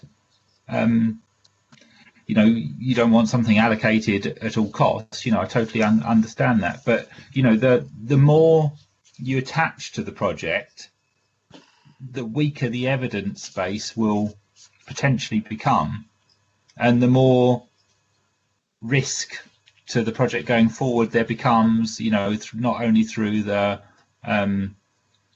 SPI committee, but public consultation and examination in public and so on. And we've seen really, really big garden community proposals that have had an element of being sort of council-led fail in North Essex, just because there isn't enough substance and detail to substantiate all those, wants.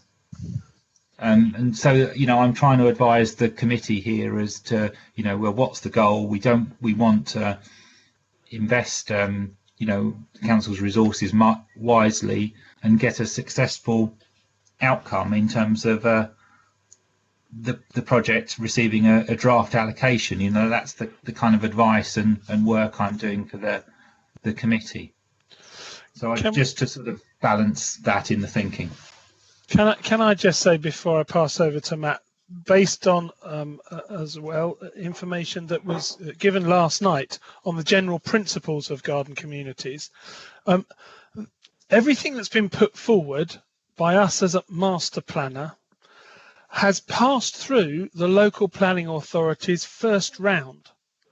So they have to look at, sorry for keeping anybody awake, we have to look at the viability, or the local planning authority, would have looked at the viability of this. They saw it without the junction there, because initially it was in, then it was out, and now we have more positive feedback about that. So therefore, it is in with a designated area on our plans that you have before you. But I really want the question I have about whether we review this and look back again and take more time to consider what's in front of us. The information has been taken as a development by the local planning authority, and we have supplied it to them, and they're asking us for more information. That is what we as a committee are trying to do. We're trying to move to the next stage because the local planning authority still want this site to be in the mix. So I do think that if we move and defer this, that we will only still have to come back and make the same decision to keep this in the mix, as Councillor English has pointed out right at the beginning. But with more information. Where are we going to get more information? If we defer this, someone's just said, I don't know who it was, but we are not going to get any different papers if we defer. We are going to get the same amount of information to consider to come to a conclusion as we should have been doing before the move has gone for deferral, and we will take a vote shortly. I'll stop there, but I'll sum up right at the end before we go for a vote. Councillor Matt Burton, please. Thank you very much, Chairman. I'll start off with the positives, if you like, that I have from the very beginning of this process, and do continue to broadly sit in favour of the idea of, firstly, the council taking a more proactive role in development in the borough, and secondly, the concept, at the very least, of the garden community way of developing. But I think it's fair to say, and just listening to the debate this evening, that I'm beginning to suffer from a growing disillusionment of the latter, the idea of the garden community, and actually even the former, the idea of us leading a development charge, if you like. And the reason for that, I think, is that this is fast turning out to be something different from what I think we all promised ourselves this process would look like. We initially engaged with this on the basis that the garden community would be the better model for delivering big ticket items of infrastructure that have been lacking in other developments, more piecemeal developments in our borough. And also that by leading this as a council, we would have a greater influence over the parameters of that development. And the latter seems to now be failing us slightly as well, because we're told, and I'm sorry to sort of pick on you here, William, but we were told by Mr. Cornell earlier that now is not the time for us to go into the details of what this development might look like because we could sink the whole thing. Well, when was then? Because we've had very broad stroke information up until this meeting. This by far this evening, this report has been the most detailed information we as the master developer and land promoter have received. And now we're told it's too late to pick it apart and make any significant adjustments. And to add to that point, I'll raise again the point that I believe it was Councillor Pearl made earlier, that these papers supposedly have been available. The Heathlands proposal in this level of detail has been available since June, it stated. That, unless my calendar's lying to me, was 3 weeks ago, and we haven't had the, when were we supposed to have the opportunity as the land developer, the land promoter and master developer to pitch in? Because it feels like this is running away from us as P&R committee, as the master developer. And actually what we're really saying is it's the same as receiving a development request from anybody else. because all of the detailed work is done at SPI. I'm really quite disillusioned with the process, I think, and I'm sure others would share that sentiment from listening to the debate. And I'm fearful that we will end up putting something forward because we're told we've kind of got no other choice because it's too late to look at the detail, that none of us will end up being necessarily truly happy with seeing in the local plan at the end of it, because we've got no guarantee of the infrastructure we'd hope to deliver. So there we go. Rant over, and hopefully we can bring this to a conclusion fairly soon. Thank you. Thank you very much. I have nobody else indicating. So at the moment, we will be going to a vote. Can you just remind us of that vote, Mr. O'Connell, before you then take the roll call for the people to be able to vote? Okay. So the proposal on the table was, I'll just repeat the words that Councillor Pearl has put into the IM. I'll remove one of the furthers.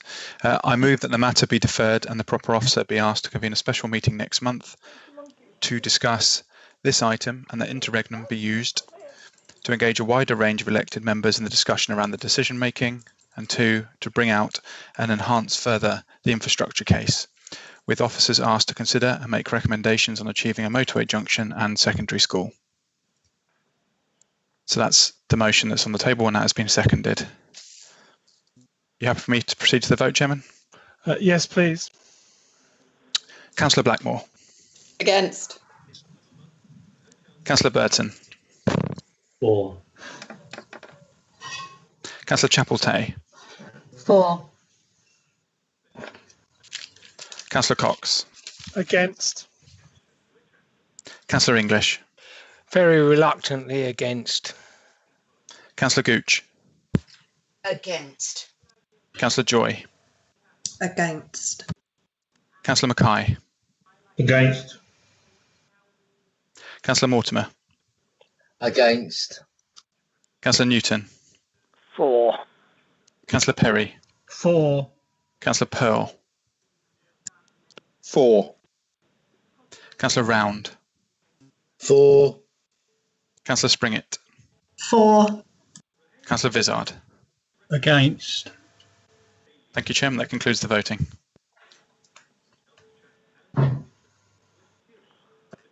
Olivia, would you be able to give us the result?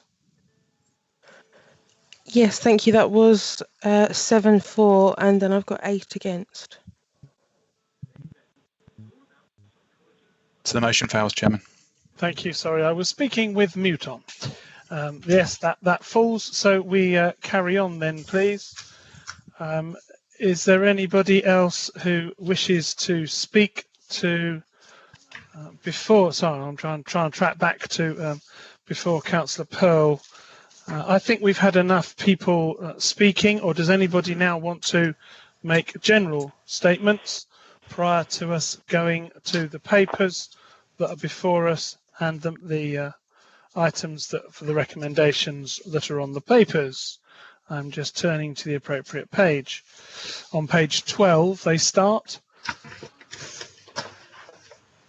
So I don't have anybody else wishing to speak, indicating on Councillor Newton, because you can't indicate. Do you wish to say any more? I then have Councillor Gooch.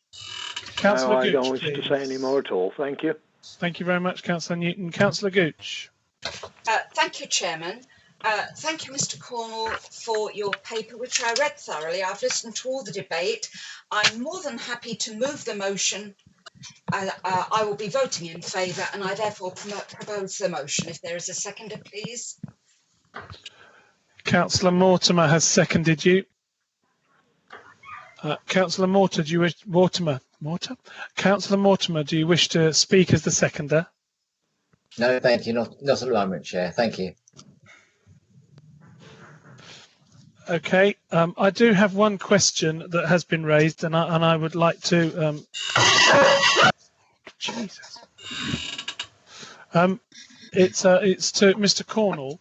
We've had mentioned twice now that this will not be what's proposed that we move on to, does not include a secondary school. Now, I understand back in the original plans, we had a secondary school on the mineral site. Can you confirm to me there will be a secondary school, or is there not going to be one now? Thank you, Chairman. So obviously the master plan that we have now sort of shows 4,000 homes. We have engaged with the Education Authority about their thoughts on a secondary school, and whilst I think it's fair to say the steer we're getting is that there is a secondary school in Lenham which is operating very much below capacity, so almost 50%, I believe. So the need for a secondary school for this project alone isn't proven. That said, the project itself is will pay a significant amount of community infrastructure levy, which could be used to expand or improve the existing secondary school in nearby Lenham, or indeed, we've got as we were sort of as the financial model indicates, and how I sort of talked it through last night, we've got a really big sums generated through land value capture, so we can shape things, but we can't do it on our own. We got to, with all these things, it's like the motorway junction, we've got to work with the different stakeholders and authorities and make sure sort of our plans are aligning with theirs. So the current master plan is sort of well considered. It's showing 2 3-form entry primary schools, but not a secondary school, because quite simply there appears to be very much excess capacity less than a mile down the road. Well, it's the education provider which we asked for the information, so I understand what you're saying there. I think in the light of the recent and just sorry, Chairman, obviously there are possibilities that indicated in the master plan in terms of potential growth areas. So this is a long-term project, so were land north of the railway line to some degree to come in, then there might be space for a secondary school there.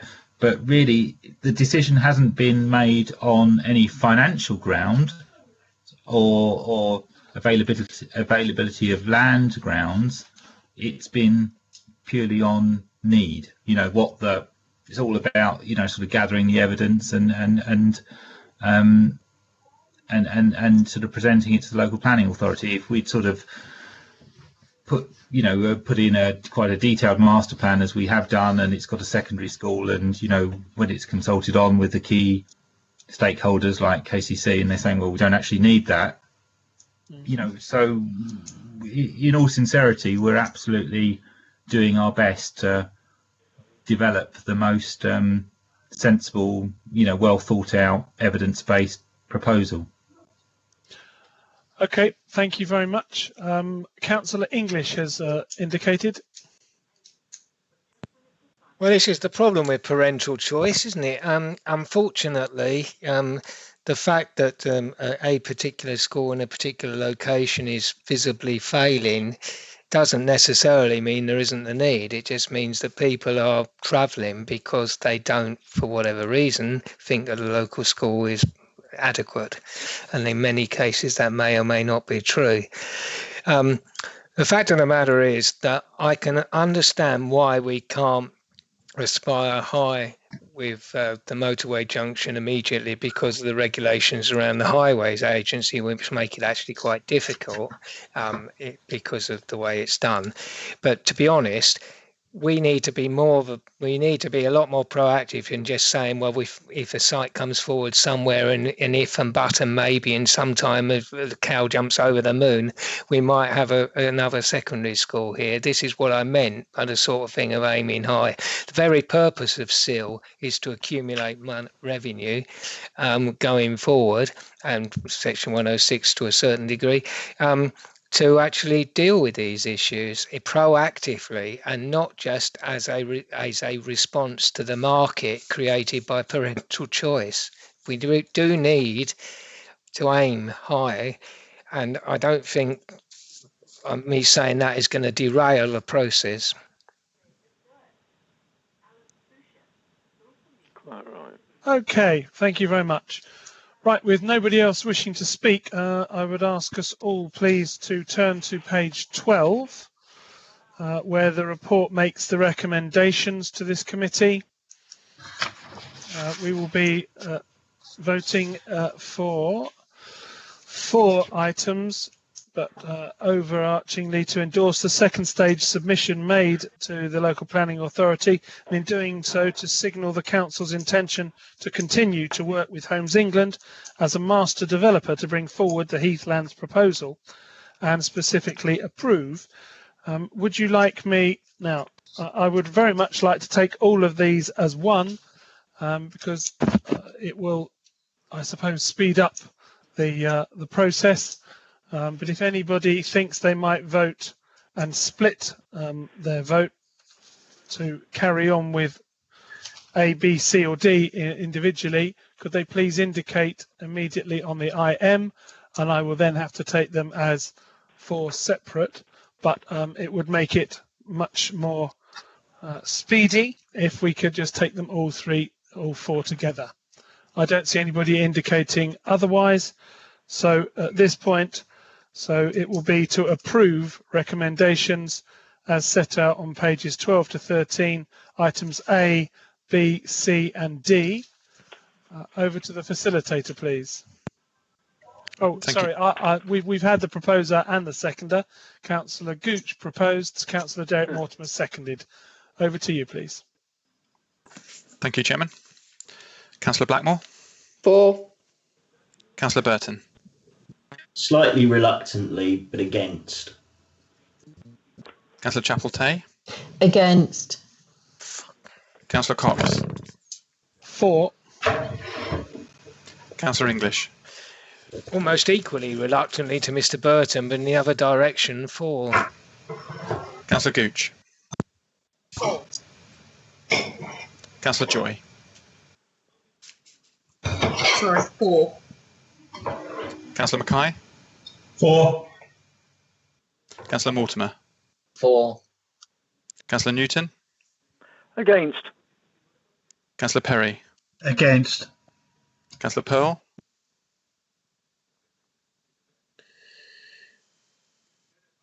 Councillor Pearl? He's dropped out again. Try unmuting him.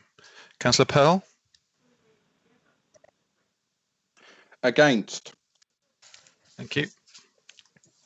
Councillor Round? Against.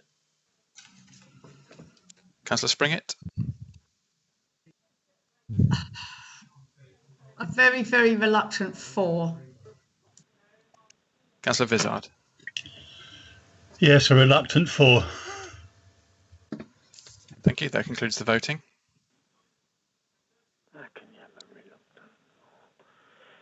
Chairman, that was 9 for and 6 against. The motion was therefore passed. Thank you very much. I was just adding up my own tally sheet there because I thought I had 5, but I've just recounted. So that was carried then. Item 13 is carried, recommendations approved. We will now have, if it's okay, does anybody disagree with having a 5-minute break? Because we've all been sitting down now for 2 hours and 38 minutes. Agreed. I will take your silence to be agreement and that you're dashing off. Agreed. Councillor Fox, it's Councillor Bryce. I don't require to listen to the other items, so I'm going to leave the meeting now just to let you know. Thank you very much. Could that be recorded, please? And similarly, Chairman, it's been 2 hours and 10 minutes now, so I'll withdrawing as well. Leaving. And also myself and Tom, we are leaving the meeting as well. Thank you. Thank you very much, Chair, for your input today. Thank you. Right, just 5 minutes then, everybody. Yeah. No. Councillor Cox, this is Councillor Kim. Sure, I've gone through.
Pleasure.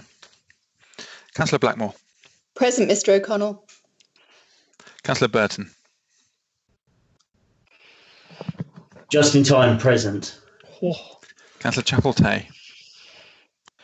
She's showing as being in the meeting but not actually connected at the moment. Come back then. She does occasionally have this issue.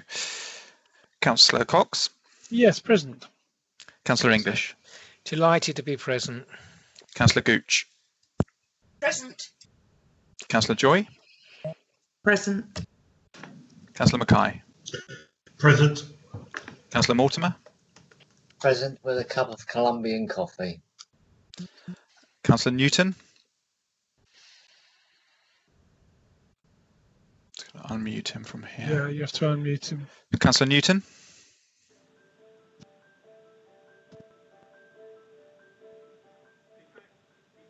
I think we've got his on hold music. Or he's in a lift. Move away from the television. That's okay, Gordon. Just, are you present? I'm present. I said I was present and correct. Councillor Perry.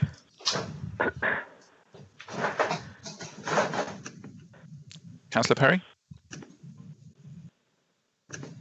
Let's quickly jump back because I can now see her. Councillor Chapel-Tay. Present. Councillor Pearl left the meeting. Councillor Round informed us he'd be absent for longer. I'll just check he's not here. Councillor Round? No. Councillor Springett? Present. Thank you. Councillor Vizard? Yes, I'm here. Let's go back and check. Councillor Perry?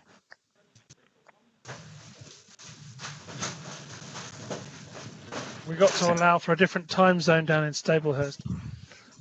So Councillor Perry's not currently present in the meeting, Chairman, but he can join during an item. Yeah, okay, that's fine. Right, okay, we will carry on then. Item 14, the Corporate Planning Timetable 2020 to 21. This report will be introduced by the appropriate Angela Woodhouse. Thank you, Chairman, and good evening, members. The report before you at page 95 sets out the proposed timetable for the review of the strategic plan and update of the Council's medium-term financial strategy. This year, we are proposing an update to the strategic plan outcomes for 2021 to 2026. Currently, these are set out in the plan to run from 2019 to 2024. An update on the progress made so far is included at Appendix A to the report. The light touch refresh proposed will enable us to identify new areas of focus for the next 5 years in light of the impact and recovery from COVID-19. It will also include an update to statistics and a revised forward. A timetable is set out at paragraph 3.6 on page 99 of your papers. We are not suggesting at this point creating a new strategic plan, as the current one was developed in 2018 with a clear set of priorities and vision that run until 2045 for longevity. I'm happy to take any questions from the committee. Thank you, Chairman. Thank you very much, Ms Woodhouse. I don't see anybody indicating to speak. I will just give people the appropriate chance. Councillor Bryce, I believe, is not here anymore. And I have Annabelle wishing to propose, therefore I will second. Does anybody wish to speak to this? Are we happy with... Councillor Gooch has indicated. Oh, yes, sorry. Flying past. Councillor, were you indicating to speak, yes, Councillor Gooch? just a comment, if I may. I mean, I'm fully support, and I really like what's being proposed here. It was just a technical matter, actually. The recommendation is to adopt the corporate planning timetable, but do we not also want to accept or recommend that the existing strategic plan is retained and updated in accordance with the paragraphs 3.1 to 3.6 and to adopt the corporate planning timetable contained therein? I was just wondering if you're actually asking us to, as I say, to retain the existing strategic plan and its update, and that it's missed out. But I'm not fussed either way. We can crack on. Ms Woodhouse? That would actually be helpful. Thank you, Councillor Gooch. That makes it much clearer. So if members are content with that, it would be helpful to do both those things as Councillor Gooch has suggested. Yeah. Thank you. You're welcome. And if it helps, All I've done is to add a phrase to precede the words to adopt the corporate planning timetable. All I did was to say that the existing strategic plan is retained and updated in accordance with paragraphs 3.1 to 3.6 and to adopt the corporate planning timetable contained therein. Is that all right? I'm happy to second that amendment. Are you okay with that, Councillor Blackmore, as a proposer? Well, technically, Councillor Gooch is in first because we can't move in the IMs. So Councillor Gooch has moved that, and somebody else can second it. I'll let Councillor Blackmore second that then. Okay, will do. Seconded. Lovely. Okay, therefore, is anybody intending to vote against this? I will take your silence as no, because then we can just take this with a silence to approve. Excellent. Well done. Thank you, Angela. Okay, I take that as on papers with the amendment that's been added by Councillor Gooch, seconded by Councillor Blackmore, approval unanimously. Is that okay, Mr. O'Connell? I carried that out correctly? Absolutely. That was a nod one, jolly good. Thank you very much. Okay, moving on to item 15 then, the Communication and Engagement Strategy Action Plan 2020 to 21. You can see this on pages 108 to 142. And once again, welcoming back to the stage, Angela Woodhouse. Thank you, Chairman. Councillors, as you will be aware, one of the areas of responsibility for this committee is communication and engagement. This report highlights the work of the communications team over the last year and our proposed action plan for 2020 to 2021. The plan at Appendix B will have to be flexible, as we often have new and sometimes unexpected things to deal with. For example, the flooding early this year and the communication work required as a result of the COVID-19 pandemic, which was extensive. The plan is set out by priority, with details of the service being supported. Also included for reference and information are the plans for supporting COVID-19 recovery at Appendix C, and our internal engagement plan for completeness is included at Appendix D. Julie Maddox, the Communications Manager, is also present, and we're both happy to take any questions or feedback you may have. Thank you. Thank you very much for presenting that, and thank you very much, Mr. Maddox, for being here and listening to the last couple of hours, just so that you can take any questions that are arising. Councillor Mortimer, first indication, then Councillor Mackay, second, please. I just wanted to say what a fantastic job everybody's been doing over the last year or so. I mean, it's noticed, and it's noticed by residents as well. I mean, you've only got to look at the figures, the amount of hits and shares that are going on social media, which I follow quite closely, and the whole comms team are doing a fantastic job from that point of view and getting the right messages out. And I think it's really good as well that we're mentioning officers' names more often as opposed to councillors and getting quotes from councillors, but putting officers in there as well is I think it's good, and it's good for staff morale as well. So thank you very much. Thank you very much, Councillor Mortimer. Councillor Mackay, and then Councillor Gooch. I just merely wish to state, Mr. Chairman, that I'm delighted that press releases are going out to all members now, and I think that does aid communication. It's nice to hear just after the press receive it, rather than waiting a couple of days anyway. Very good. Thank you, Councillor Gooch. Thank you, Chairman. What a huge amount of work. Councillor Mortimer stole my thunder, actually. I wanted to be the one to say what a huge amount of work goes on. I like the way it's set out as well. All very quick, clear. Congratulations to our communications team. Thank you so much.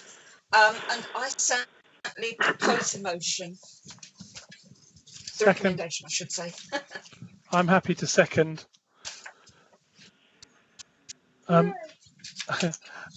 I just, Janet, can I just say on page 111, where it's mentioning the member engagement as well, I think the updates that are given to us as members is always very helpful. Yes. And I also think we've certainly seen the webinars that are now being done by the Chief Exec to staff, certainly under the COVID, that have been facilitated by comms, have been fantastic. I've certainly heard members of staff say that they fully support them, and I see in the strategy that it's intended to keep those going, and I fully support the, as Councillor Gooch has said, immense amount of work.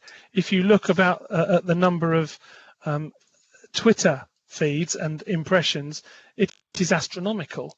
I know that we've heard from the LGA that the way that the public are receiving the work that's being done by councils overall, and this sort of engagement with the public is the reason why they feel a lot more served by councils. And if we are leading the way in this, certainly attempting to raise the flag, all good to our arm. Thank you very much to the small amount of staff that you have, and I know that we have a new person will be arriving with us in September, so please pass on to your own team, Julie, our thanks on behalf of certainly this committee and I believe other members. Thank you very much. Okay, we need to, in the same way, we've had it proposed and seconded. Does anybody intend to vote? Chairman, Councillor English has indicated. Oh, look, see, I was in mid-flow. Councillor Martin Round, just before I go to Councillor English, is saying that he will be here for the next item. Thank you very much for that. Thank you for the comment there. Councillor English. I just wanted to observe that in the past there have been one or two comments about accessibility in relation to our website. And I've been looking at our new website and it has been well received in many ways, and its accessibility rating has shot up the charts rather, and I think it's worth pointing out.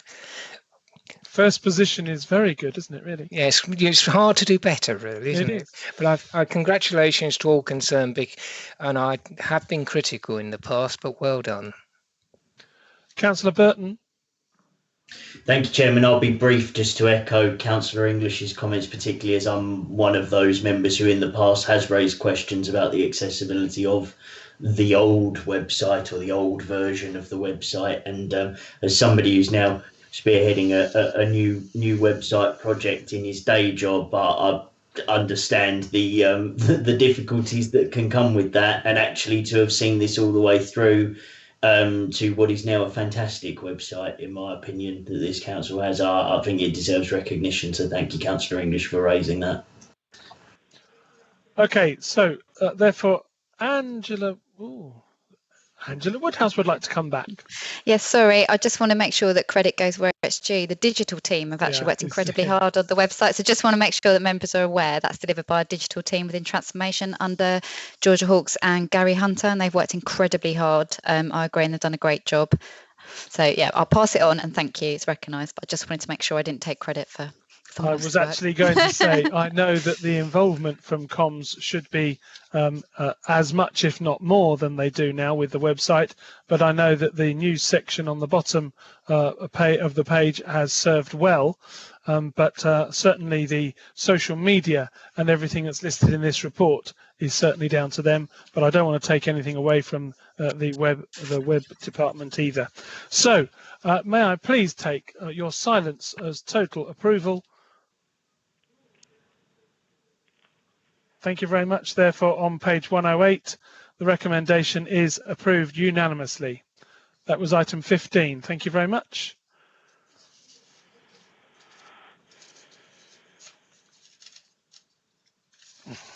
Item 16, this report of Equalities, Objectives and Action Plan update appears on page 143 to 161.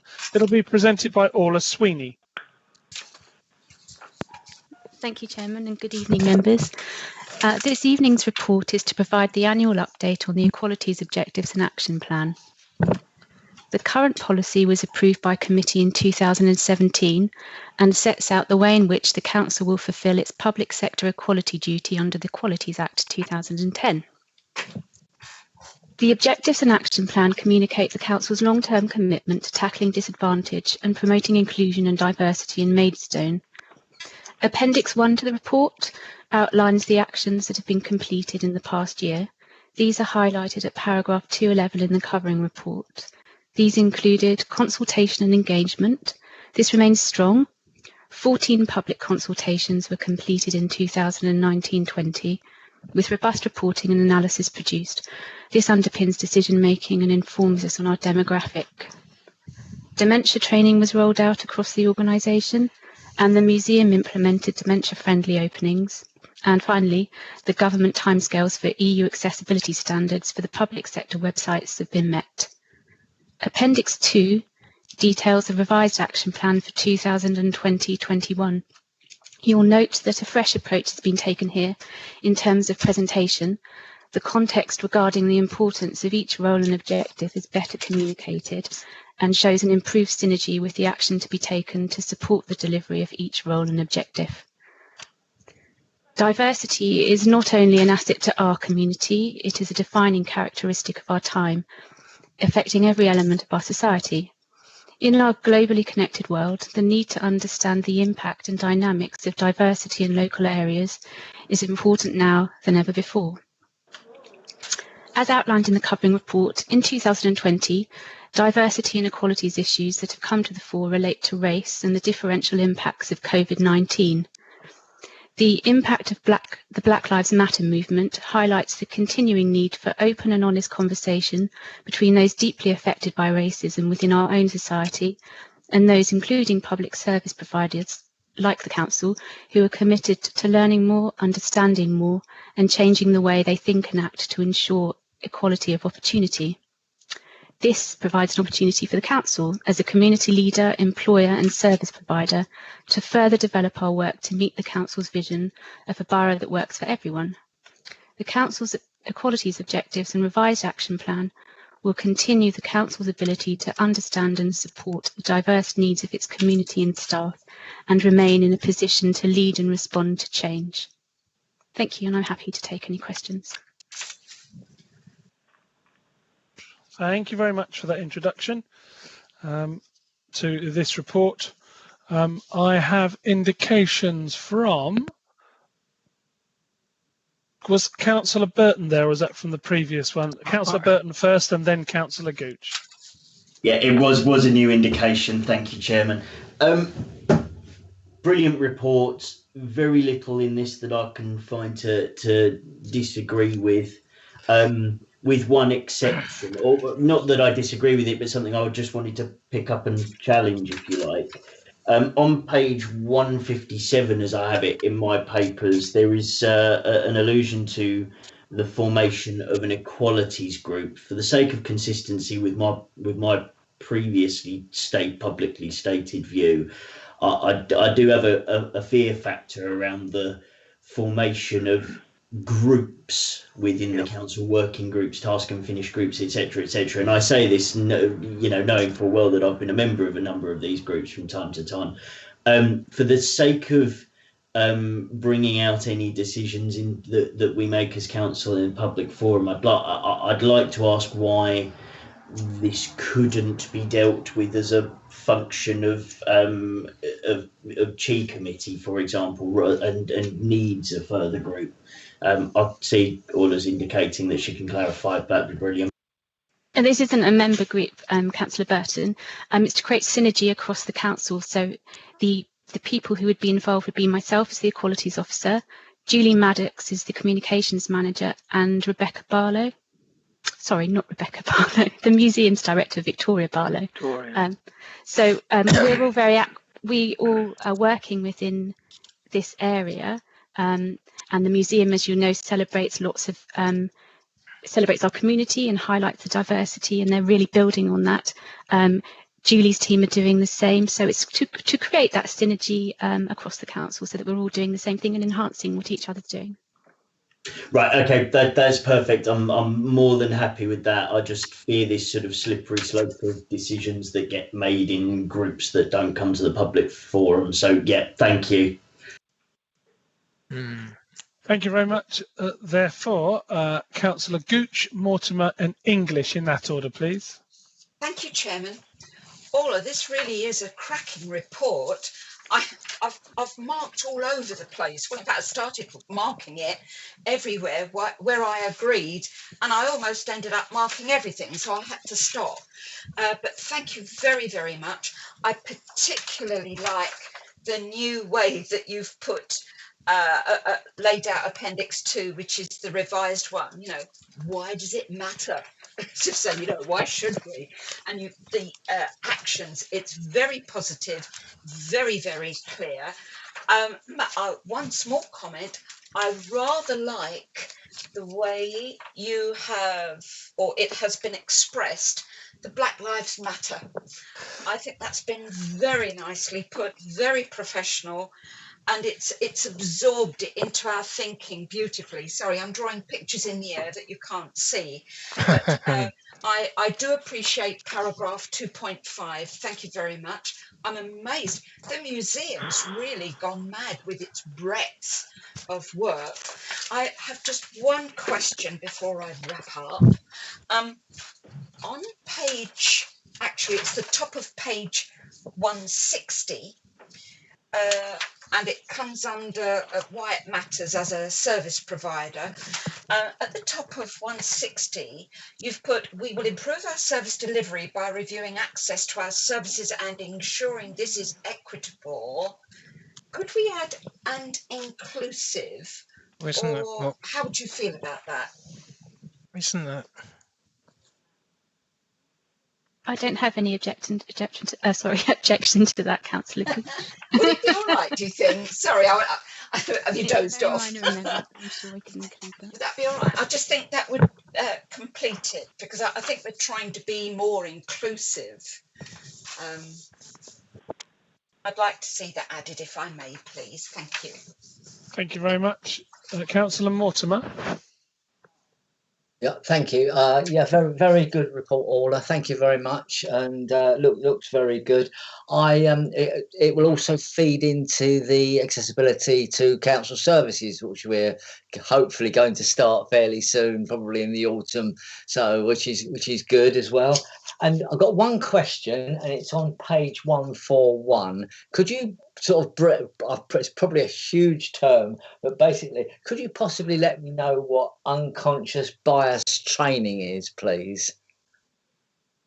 So 141, that's on the previous item. Oh, is there? Oh, yeah, you're right. I beg your pardon. Okay, Ola, thank you very much. No okay. I'm sure Ola could advise you what that is.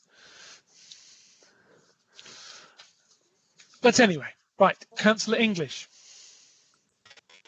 Well, it might. There is some overlap with this item. I do remember attending an interview panel at which a former member of this council did insist on asking completely different questions about childcare to two candidates on the basis of their gender. I'm not sure that was unconscious bias. That was more conscious bias. So, but. So there isn't that. It is an issue, and all of us, I think, across party, none of us, I think, have any conscious bias. But it is difficult sometimes to look at yourself from outside and understand where you're coming from. So what I would say, looking at this report, is in the past, I'm going to sound like I'm a bit of a theme tonight. In the past, I've actually been quite critical of some equalities reports because they actually were lacking in objectives. The interesting thing about this report is there are actual actions. It's not just saying, oh, we're in favour of equality and we're against sin, we're in favour of virtue, which I hope we all are. But there's actually things happening in this report, actions that are being taken forward and should have discernible, measurable outcomes in some ways. So congratulations. I look forward to seeing this unroll in practice. And well done to Orla and to Anna and the rest of the people involved in doing this. Congratulations. Yeah. Hear, hear. Okay, thank you very much. Don't see anybody wishing to propose, therefore. I'm sorry, Mr. Chairman, I will propose it. Okay, thank you very much. I will second then, as I hadn't completely shut you down there. I can see Councillor Mackay wishing to indicate, so that I will withhold my right and pass over to Councillor Mackay. Thank you, Mr. Chairman. I would just like to say, Orla, I think you had a tricky job in wording this, and well done. Thank you very much. I think you know what I refer to. I know what you mean, Councillor Mackay. Thank you very much. Yes, I believe this paper that has been produced here is exceptional. I know I've heard people speak here. I know what Councillor Mackay has just spoken about as well. And I think it is an exceptional piece of work. Thank you very much, in which case it has been proposed and seconded that this report makes the following recommendations. Items 1, 2 and 3, I wish to take them all together. There is that one small addition which Ms Sweeney is able to take through as a small correction or an addition. So there's no change to the recommendations as on the papers.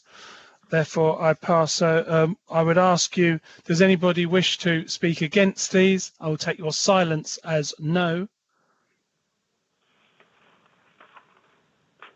And therefore, I hope we can record that as a unanimous approval of the recommendations on page 143, items 1 through 3. Thank you very much for your input today, Ms Sweeney. Thank you, committee.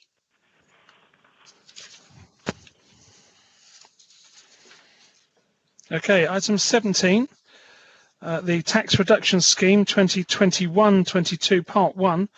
You can find this on pages 162 to 176. It'll be presented by Sheila Coburn. If you carry on, please.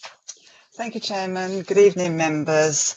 Each year, a report is brought to the Policy and Resources Committee to recommend to full council the Council Tax Reduction Scheme to be adopted for the following year. In the report to Policy and Resources Committee in September last year, it was explained that the current scheme is out of date with the changes that have been made to welfare benefits, mainly universal credit, and further analysis was needed to model the impact of moving to a new scheme. The reason for looking to change is the many amendments that are made to universal credit payments by the DWP, which has a knock-on effect on customers in receipt of council tax reduction. Each time a change is made to universal credit, we receive a notification from the DWP and need to make adjustments to the council tax reduction of those claimants. This results in revised council tax bills being issued and the monthly council tax instalments being reprofiled. A customer can receive numerous revised bills during any year, which is confusing for them. This is because the current scheme is a means-tested scheme and reactive to any changes in income, savings, family circumstances and living costs. As an example, for the last financial year, we received over 20,000 changes for universal credit alone. This year, we've received over 11,000 in the first 3 months. We have now carried out an analysis spoken about in last year's report, and an income banded scheme is the fairest and simplest scheme to administer and explain to customers. This would concur with the way many councils around the country have already moved, as well as the majority of the Kent authorities. With a simpler income banded scheme, there are wide income bands. An example is set out in 2.22 of the report. In that example, there are 5 income bands, and the calculation is carried out according to the household size, whether there are no children, 1 to 2 children, or 3+ children. It is much simpler for customers to understand, as all they need to do is to look at the size of their household and their net monthly earnings or income to see what band they fall into and how much their maximum award would be. Changes in income would only need to be applied if someone moved from one band to the other. We have looked at 3 models, and more detail about the models is shown in Appendix 1. In considering the models, we have looked to keep the costs roughly the same as they would be if we kept the current scheme into 2021-22, as well as to keep the maximum award of 80%. The first model is a simple model, similar to the one shown in 2.22 of the report, with a maximum support of 80% as under the current scheme. The second model is the same as Model 1, except there is a 5% uplift in support for those households in receipt of a disability or illness benefit.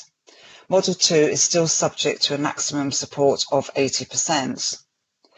Model 3 shows a maximum support of 80% for households where someone is in receipt of a disability or sickness benefit only. All other households will receive maximum support of 70%. There are gainers and losers, as with any new scheme. We currently have an exceptional hardship policy in place, and this will be updated to protect those who may otherwise experience financial hardship. It is mandatory to carry out a public consultation where there are changes to the council tax reduction scheme, and details of the consultation are shown in 6. The committee is asked to note the progress that has been made on the review of the council tax reduction scheme and to approve delegation to commence consultation for next year's scheme on the 3 models set out in Appendix 1. Following consultation, a report with the results of the consultation will be brought back to this committee in November to decide on and recommend the council tax reduction scheme for 2021-22 to full council. I'm happy to have answer any questions you have. Thank you. I'm glad that you're happy to do that because there's a lot of detail in here. Right, I think I have notification from Councillor Mackay. Was this regarding this one? Because it's just a whole load of green phones. I believe it starts with Councillor Springett, then Gooch, unless you do wish, Councillor Mackay, as that was an indication. I may do it at a later date, but not at this time, no. Okay, thank you. Councillor Springett. Councillor Springett, then Councillor Gooch. It's just a quick point of clarification. This is separate. This relates to people on benefits, and it's nothing to do with the single person reduction. No, so this is people on council tax, a reduction in the council tax because of income and earnings, nothing to do with a single person discount, and it is working age only, so it doesn't affect pensioners. Okay, that's fine. Thank you very much. That was just for clarification. Thank you. Councillor Gooch. Thank you, Chairman. Sheila, thank you very much for your report. A bit of clarification. Do you not want us to recommend option 3, or are you going to go out to consultation on all 3 options? I'm sorry, I'm just having a blank moment. Yep, so go out to consultation on all 3 options. Ah, right. Sorry, I misunderstood. Thank you very much for that. They wouldn't be able to ask many questions, would they, if it was only one? So do you want this one on? No, yes. In that case, Mr. Chairman, can I move a recommendation for? Certainly, Councillor English has proposed the recommendation as on page 162. Do I have a seconder? Yes, I'm there for that one, Martin. Oh, jolly good. Thank you very much, Mr. Councillor Vizard. You're too slow there, Councillor Gooch. Right, okay. I am aware that Councillor Mackay said he might speak. I was just checking back because I don't want it to have disappeared off the top of my little IM message thing. No, you're okay? Okay, thank you. Therefore, it's been proposed and seconded as on papers on 162. I'll take all 3 together, 1, 2 and 3. I will take your silence to be approval. Thank you very much. Therefore, that is unanimous. Please record that so, Mr. O'Connell. Thank you, members. Thank you very much for your report, Sheila.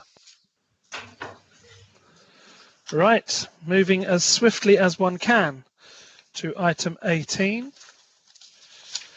Impact of COVID-19 and the development of the medium-term financial strategy affecting 2021-22 to 25-26. Mr. Green. Thank you, Mr. Chairman. The committee has heard at its last two meetings about the very serious financial situation that we face as a result of COVID-19. This consists both of additional expenditure and loss of income. The government's provided us with some support, but it's been piecemeal and it in no way makes up for the deficit that we face. And what this report does, first of all, is set out the scale of the problem this year. In section 3 on page 185, you can see that we face a deficit of 8.5 million on current projections. The report then goes on to say how we'll address that, partly with government funding, partly with mitigations, but also through a drawing on our reserves. And in very round terms, it means our unallocated reserves will go down from around 8 million to around 4 million. Now, there is a small change in the figures that are in this report, because in the latest round of government grant funding, which came out just 10 days ago, after this report had gone to print, we heard that as part of tranche 3 of the government grant funding, we would get 274,000, and the estimate in this report was just 100,000. So we've done a bit better than anticipated. And the effect of that, going back to the table in the report, is that we would end up with reserves of 4.298 million as opposed to the 4.124 million that's quoted in the report. So a bit of an improvement, but still generally a really difficult position. So the first thing that you're being asked to do in this report is to agree the deployment of reserves and the approach to mitigating the deficit for the current year. That's recommendation 2 on page 177. The report then goes on to set out what that means for the future and the development of the medium-term financial strategy. So at the beginning of the next financial year, if these projections materialise, we'll have reserves of around 4 million, which are above the minimum that has been set by members of 2 million. But the report suggests that we really wouldn't want to go below 4 million in future. And in the next financial year, clearly we're not going to bounce straight back from the effects of COVID-19. Almost certainly there will be a deficit, and there are projections in the appendices to this report set out in the way we've done in the past on the basis of adverse, neutral and favourable circumstances. On the basis of the neutral set of assumptions, we would have a deficit next year of 3.3 million on an ongoing basis. So that is a huge amount of ground to make up, and so we do need to consider, as part of the medium-term financial strategy, how we address that. And the report suggests that the way that we've tackled budget gaps in the past with piecemeal savings really won't work. It does need a more transformational approach, taking a radical and fresh look at how the council operates. And the report sets out in pages 197 to 198 a number of areas that it's proposed that we look at. And at the same time as we're doing that, you may remember the report that the Chief Executive brought to this committee last month talked about prioritising services, and so we'll be consulting members on prioritisation of services. So that will help inform the process of developing savings proposals. So what you're asked to do in recommendation 5 is approve the approach, both looking at those areas for further investigation and a set of principles underlying that, which really is saying that that nothing is excluded, nothing is off the table in terms of what we will look at. And we'll come back to Policy and Resources Committee in November with a draft medium-term financial strategy, which will set out proposals for how we address that budget gap. And just finally, to say, we don't expect realistically to be able to find 3.3 million just next year. We will almost certainly have to draw on reserves again. We've got a number of earmarked reserves. We've got New Homes Bonus. We've got the business rates retention money that hasn't been fully utilised, has been mentioned in previous reports to this committee. So probably what will happen is that we will come up with proposals for how we fill that gap of 3.3 million, but it will probably take 1 or 2 years to get there. And in that period, to smooth the deficit, we'll need to continue drawing on reserves. So I'll leave it at that, Chairman, if I may, but happy to answer any questions that members may have on the detail in the report. Thank you. Thank you very much. I firstly have Martin Round and then Councillor Perry first, please. Thank you very much, Chair. I'm sure we all appreciate the situation which we're in and we all worry about it. But having said that, this problem is replicated across the country, across many councils. So I'm going to ask something simple and I hope for a positive answer, but I assume that we are engaging with the LGA on these serious matters. Yes, Councillor Round, absolutely. There's been a lot of lobbying going on, both in conjunction with the LGA and also collectively across all Kent and Medway councils.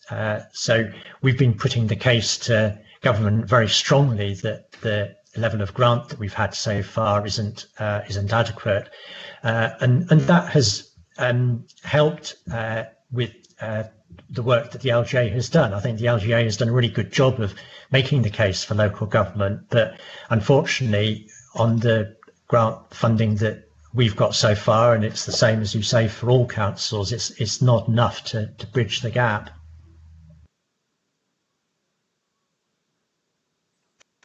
Thank you very much. I think that filled Councillor Round in. I will endorse and say that the LGA certainly have been fighting our corner, and also letters coming from Kent leaders and also from myself earlier on. I think we have asked for and we've been given an element of support. I'll ask after we've heard from Councillor Perry and then Councillor English, but I do have a question. Thank you, Mark. It's an excellent paper and very clearly drafted, if I may say so. I think the paragraph that really hit me, and I think it's very well put, is para 511, which is, I know, one of the items that we need to agree on tonight. Your wording is very interesting, where you actually say nothing is excluded from consideration. That's quite a wide-ranging statement, and I understand exactly where you're coming from, particularly when you add including measures previously considered and rejected. So you're really going back to almost zero sum here, aren't you, and looking at the way the organisation works and what its priorities are. So I agree with that, and I think that's the right approach. I totally support. One of the issues that I always come back to is the reserves. Of course, we're using the reserves up. We're down to 4.1 million. I think one of the issues you're going to have to look at is whether the 4 million is the right base in the future. I think you need a higher base than probably the 2 million. That's my own personal observation on this. But if you're dipping into the reserves in future years, that's going to have a further effect. So when you're looking at these transformation measures and the costs that you're going to have to meet, maintaining the reserves, I believe, should be part of that, I think. So I'd be interested in your views on that. But it seems to me, from a prudent financial point of view, because I think Maidstone Borough Council is better than most councils. I think we have a much more secure base than any other council, and I think that's down to being prudent and careful with the way we operate. So congratulations to you and all your people, your staff that are involved. But I'd be interested in on the point about the reserves. So I think maintaining the reserves is incredibly important. Thank you, and thanks again, Mark. Thank you. Mark, do you want to come back on that straight away? Yeah, certainly, Councillor Perry. On reserves, I do agree that the 2 million level was set in probably a more benign environment, and now we face a higher level of risk. And the report actually suggests that if you try and quantify the different risks that we face, you would end up with a figure nearer 4 million. So I think that as part of our recommendations when we come to council in February and propose a council tax level, I think it would be appropriate to revisit the 2 million and come up with a new recommended level of reserve. So we'll give some thought to that and to what the right level should be. Thank you very much. Councillor English, please. Thank you, Mr. Chairman. You sort of answered what I was going to initially ask about, Mark, which was the business rates retention fund money, which we rightly paused some time ago. From what I was gathering, that will be part of the money that goes into dealing with the current crisis. Just want to mention that there were some projects in there that were potentially shouldn't be lost, if only because they have a potential to generate either savings or enhanced revenues. So I make a plea that whatever else we do, we don't lose those projects, because that they are going to be additionally significant as we go forward. Second point, just that we are in uncharted territory, and I hope we don't go any further into uncharted territory, but we are where we are. So I would just say that the definition of prudent in those circumstances is very different than prudent might have been in the past. In the past, it might have been prudent to basically do very little except keep expenditure down. That's actually the risky strategy in the long run at the moment, because if we just try and navigate with, cutting bits off here and there, well, we can do that, but there pretty soon won't be much left. And to cope with, and if we had done that before this emergency, I don't know how we would have done the very successful operation with the community hub and so on.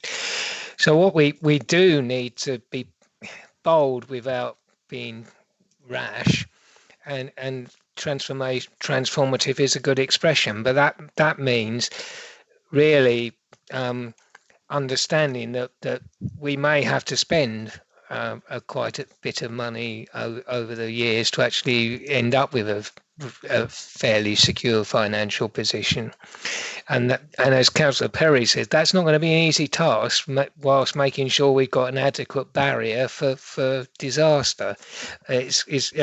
However, having said that, this is a very good report to start from. And a firm base. All I would put in a plea for is, as we transform, we do keep an eye on national events, because give a hypothetical situation, I'd hate to spend a lot of money on a boundary and councillor review only to find that we were being saddled a month later with a proposal for a unitary authority that would make all that work rather pointless expenditure, just to give an extreme example. So it's not, we just need to keep a weather eye on the wider environment. But good report, Mark, very interesting and challenging for all of us, officers and members alike. Thank you. Thank you very much, Councillor English. I said at the beginning that I wish to ask a question. Mark, have we had any information that would point that the government is going to continue a similar type of support? They realise this is going to affect us for many years, but have they indicated that the support may be ongoing, may tail off? You've given us projections out here to 2026, but I would be very keen to know, in the light of what we've had earlier this evening, where we had comments that we mustn't do things because of COVID. And I understand that, but we, as has been muted here, and I think Councillor Perry said it very well, we mustn't exclude things from consideration, both in savings and also prudent investment to see us climb out of this, but to be able to support in the economic future our borough and also encourage people to work their way through this. That may mean new jobs, new training for people, but I hope we can be there to support our residents, because I think it's key. The government have said they'll be there. They're stepping up, but I wonder if they've said how long this will continue for. Yeah, thank you, Councillor Cox. There's probably a couple of things to say on that. One element of the last tranche of government funding that we still don't have full information on is the government's commitment to fund, they say, 75% of losses of sales fees and charges, but they don't say how long that will go on for, and it'll be paid when it is paid in arrears. What the whole pattern with government funding is that they've fed out money to local authorities in quite a piecemeal way. So much as it'd be nice if they could give us some kind of commitment for a few years into the future, that's not the way that that it's been done.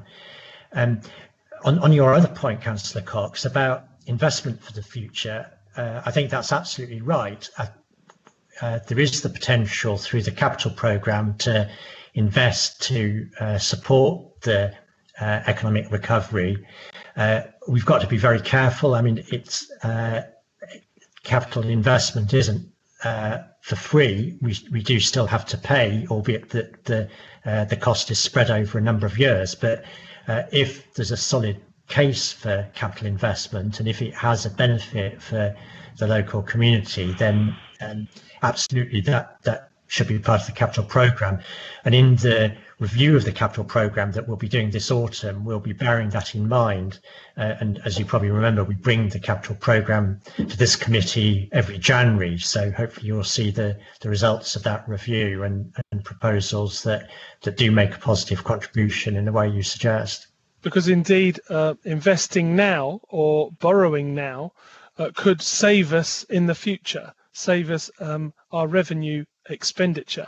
And I think we must, in the same way as we've just passed Sheila's paper, where it was explaining about a new way of working, a new way of looking at the distribution of grants, of support, I think we must look very carefully about how we are spending our money, because if we can find savings because we can invest now, I think we should give them very serious consideration. So thank you very much. Does anybody wish to speak? If not, I will be happy to propose. Do I have a seconder? I'll second that. Whoa, Councillor Perry, you've just stepped in there, if that's okay. That's very good. I think that's very, very marked that we're both proposing and seconding. Thank you very much for that, John. If I could just ask everybody to turn to page 177, where you will find the recommendations. There have been no changes made and no amendments. So therefore, once again, I would like to take them all together.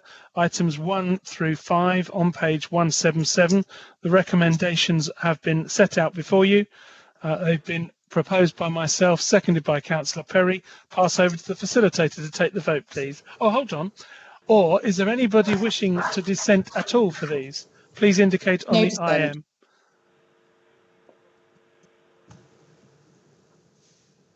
No dissent. I'll take that as a no and silence. Therefore, I will take that as unanimous. Thank you very much for that and for your... Thank you, Mark. Excellent report. Thank you for being so honest and straight, as you always are. Excellent report. Thank you. I do feel Mark went very orange at one point, but I think that was sunset. If we wait long enough, we might see the sun rise and see him change colour again. Very good report. Which brings me to say thank you very much, everybody. I know this has been a long haul tonight. We have had one break in it. Thank you very much for all the officers that have stayed up and the facilitators. Thank you very much to Mohammed doing the IT, and to Julie, who's been helping us all in and out of these meetings. Thank you very much for all your good and careful decisions, and I think very honourable debate throughout the whole evening. So thank you to all sides, all parties and all contributors this evening. Lastly, thank you very much to Olivia and to Ryan. Thank you. Good night and safe journey home. Thank you, Chairman. Thanks, Martin. Thank you, Thanks, Chairman. everybody.